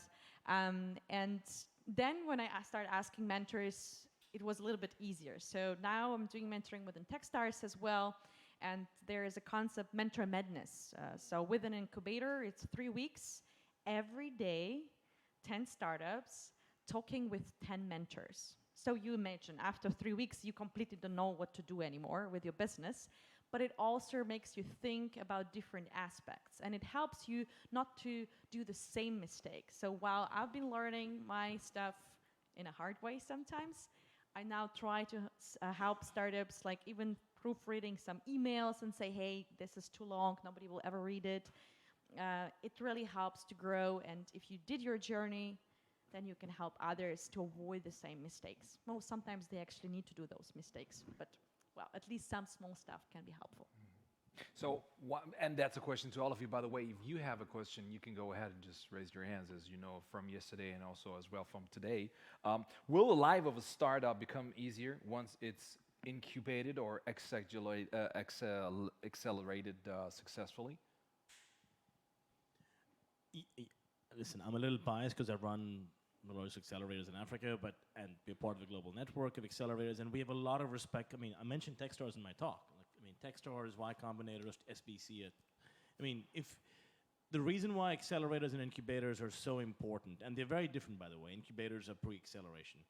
Is it, to your point, it allows founders for the very first time in their lives to not be completely, to your point, obsessed with themselves, which is true. If it's out of fear of talking to customers, or if it's out of pure arrogance, a lot of founders have egos the size of Russia. Sorry, it's just a big country. Just it's the biggest country. Yeah, it's purely a size thing. So when you go to an accelerator, a good accelerator that is, and you have mentors that will beat your idea down like pulp, not because they're bad people, but it's because they really want to help you. And you have mentors typically that are captains of industry, you have product experts, you have sector experts, you have angels, you've got advisors.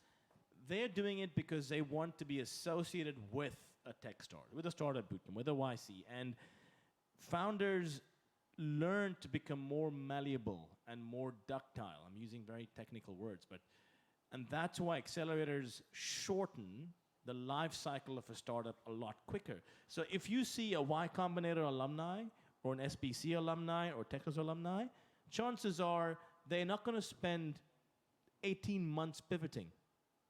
They'll pivot in the 3 months of the accelerator. In fact, they'll pivot in the first month, because if they don't, we'll beat the shit out of them.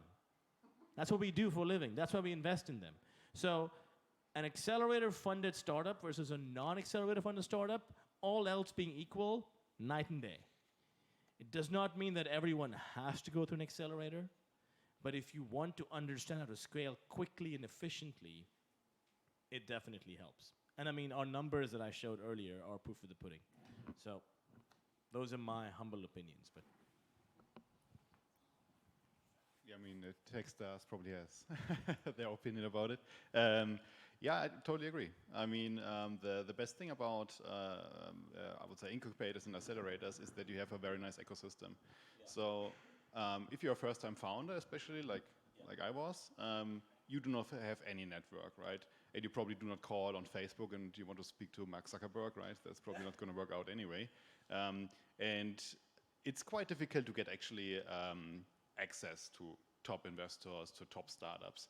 So those guys, especially tech incubators and accelerators, give you a very, very nice ecosystem to benchmark ideas, to actually get access to top founders, don't make the mistakes, and learn quite quickly, right?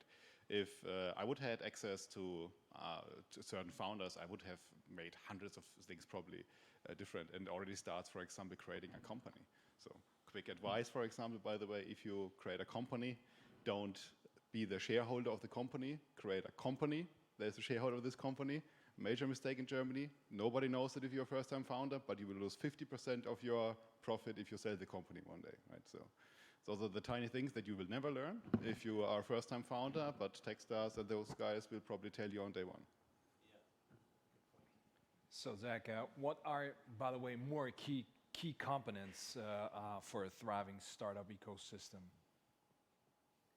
I mean, like I said, you've got lots of things. I mean, I don't talk about government a lot because I want to stay away from government, but it's very important for governments to play a role where traditional VCs and angels don't have any interest. So at the R&D stage of a company, it's going to be very unlikely for a VC or an angel to fund the R&D phase, because you literally have, you know, a binary outcome.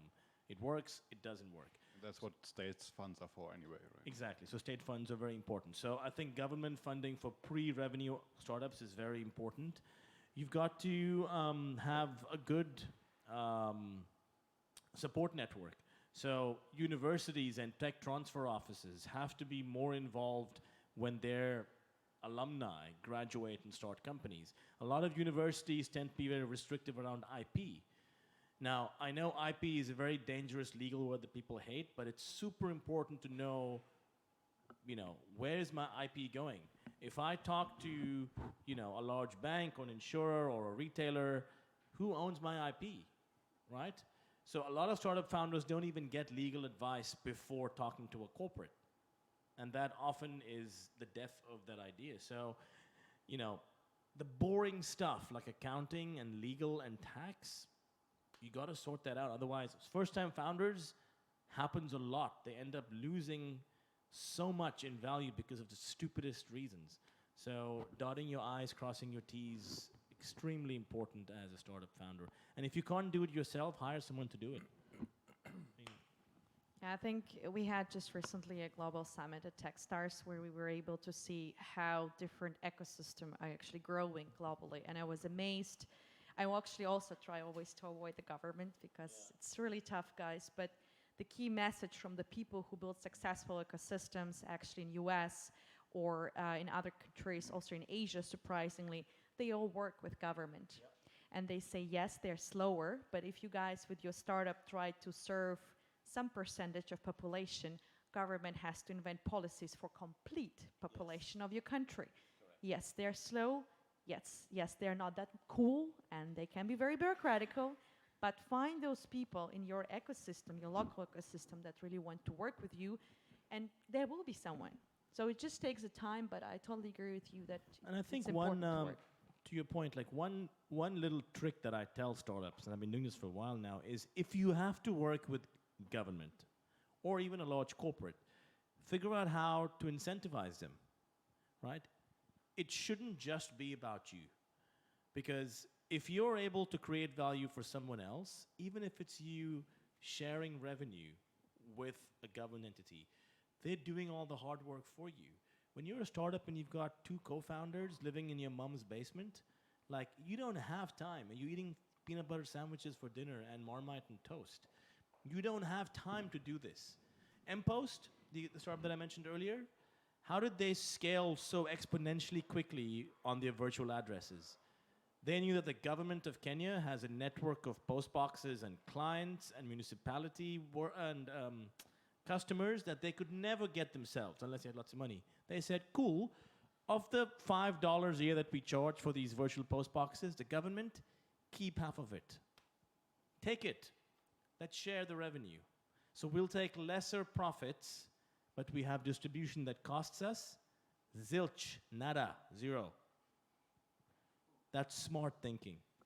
So try and work with people versus trying to do everything yourself, because you will fail. I mean, most likely. But yes. Which is sometimes very important to fail, so to understand what can be done better. So, Gregor, a few months ago, you've expanded into the US. That's right, huh? So, what are your plans for the near future? So, we're coming now to the end, looking into the future. So, what's the near future for you? So we scaled now from last year, where we were 15 people, now to 105. From 50 or 15? 1 5? 1 5, yeah. 1 5 to 100. Exactly, yeah.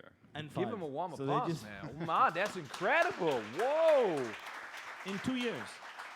1.5 years. Wow. 1.5 years.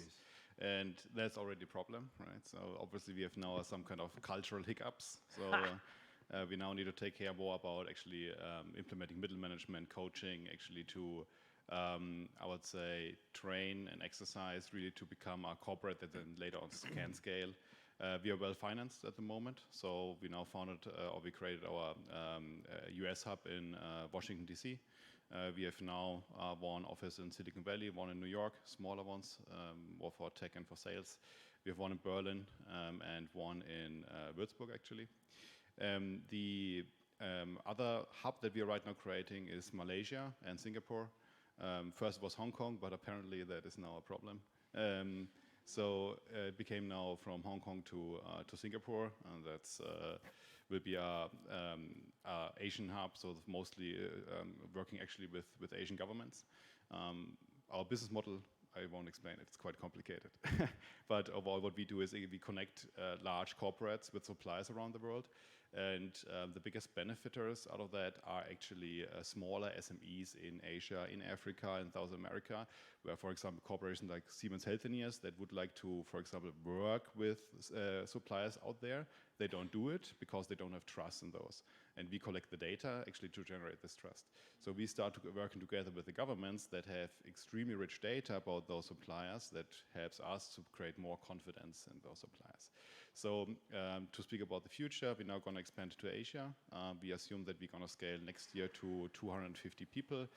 So the next 2 to 3 months, we actually take care that our middle management is working, that we are ready to scale, and yeah, have fun actually growing.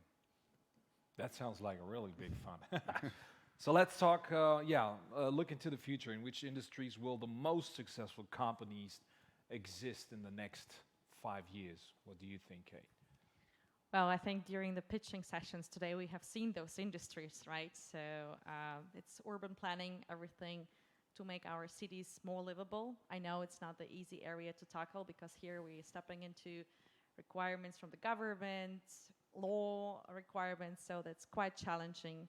I also see that the medtech area, health tech, is really growing. So people get more aware about how to handle their health, how to eat healthy in general. And another one, I hope, sustainability. And maybe it's not those very commercially successful areas. It's quite hard to tackle the problems in those industries. But I think we really have to turn our tech more for good of the society and population. So it's not really only about profit, not about successful exits, being a unicorn and having smoothies delivered to your 56th floor on your skyscraper, but it's really using technology for making our world much better. This is what we were talking about yesterday, starting our Digital Tech Summit. That was exactly the point we were talking about, not only to think about the profit, but especially about the problems that we have and how can we solve them. What is your look into the similar future? thing. I mean, there was a conference at Slush that I spoke at last year, and there was an entire section of, you guys know what Slush is, right? Yeah. There's an entire section of Slush that just spoke about impact investing, nothing else. It's that important because no longer is it okay for you to have no environmental, ecological, or second and third bottom line ROI. ROI has to be holistic. And the crazy thing is, if you focus on delivering value for other people, you will automatically have economic ROI. And this is the biggest misnomer or mindfuck. Sorry, I know I'm on TV, but who cares? It's just YouTube. Yeah, it's just whatever. YouTube. Companies that have multiple levels of ROI create more economic value than those that only have one, right?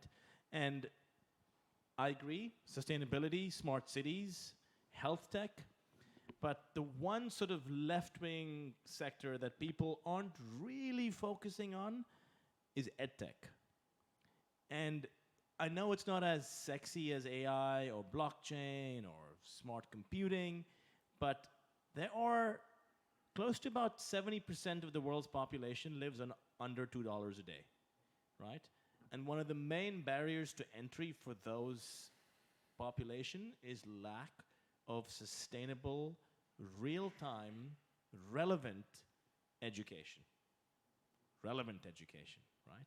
No one cares. You know what, by show of hands, who can tell me what the 17th element of the periodic table is? You've got Of the 5 periodic seconds. table? Of the periodic table. Mendeley's. Forget about it. You studied it, right? No, it's not carbon. Carbon's like 6 or something.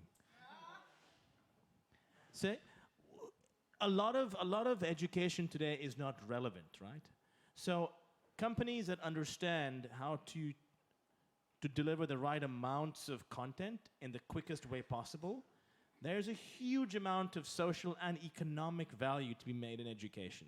And it's not just student loans or distance learning or better Wi-Fi. If you can work with telcos, with banks to make payments for education easier, to make insurance for learning better, to change the way we educate our population, from kindergarten all the way to PhDs, there's a huge amount of opportunity in that. So I'd say in addition to sustainable cities and smart cities and fintech, edtech would be my biggest bet, personally, especially in South Asia, Asia, South America, and Africa. Wow. Let us bring it to an end with this conclusion. Thank you so much. What a deep talk. Thanks to Kate, thanks Dak, and thanks Gregor, and thanks to all, definitely, organizers, speakers, startups, supporters, the partners for today. Of course, we're about to continue, and then with my colleague Hannah, she will be there tomorrow for you guys. So enjoy the rest of the day, and enjoy tomorrow, and that's it for today's Digital Tech. For our amazing MC. Thank you. Thank you, dude. Thank you.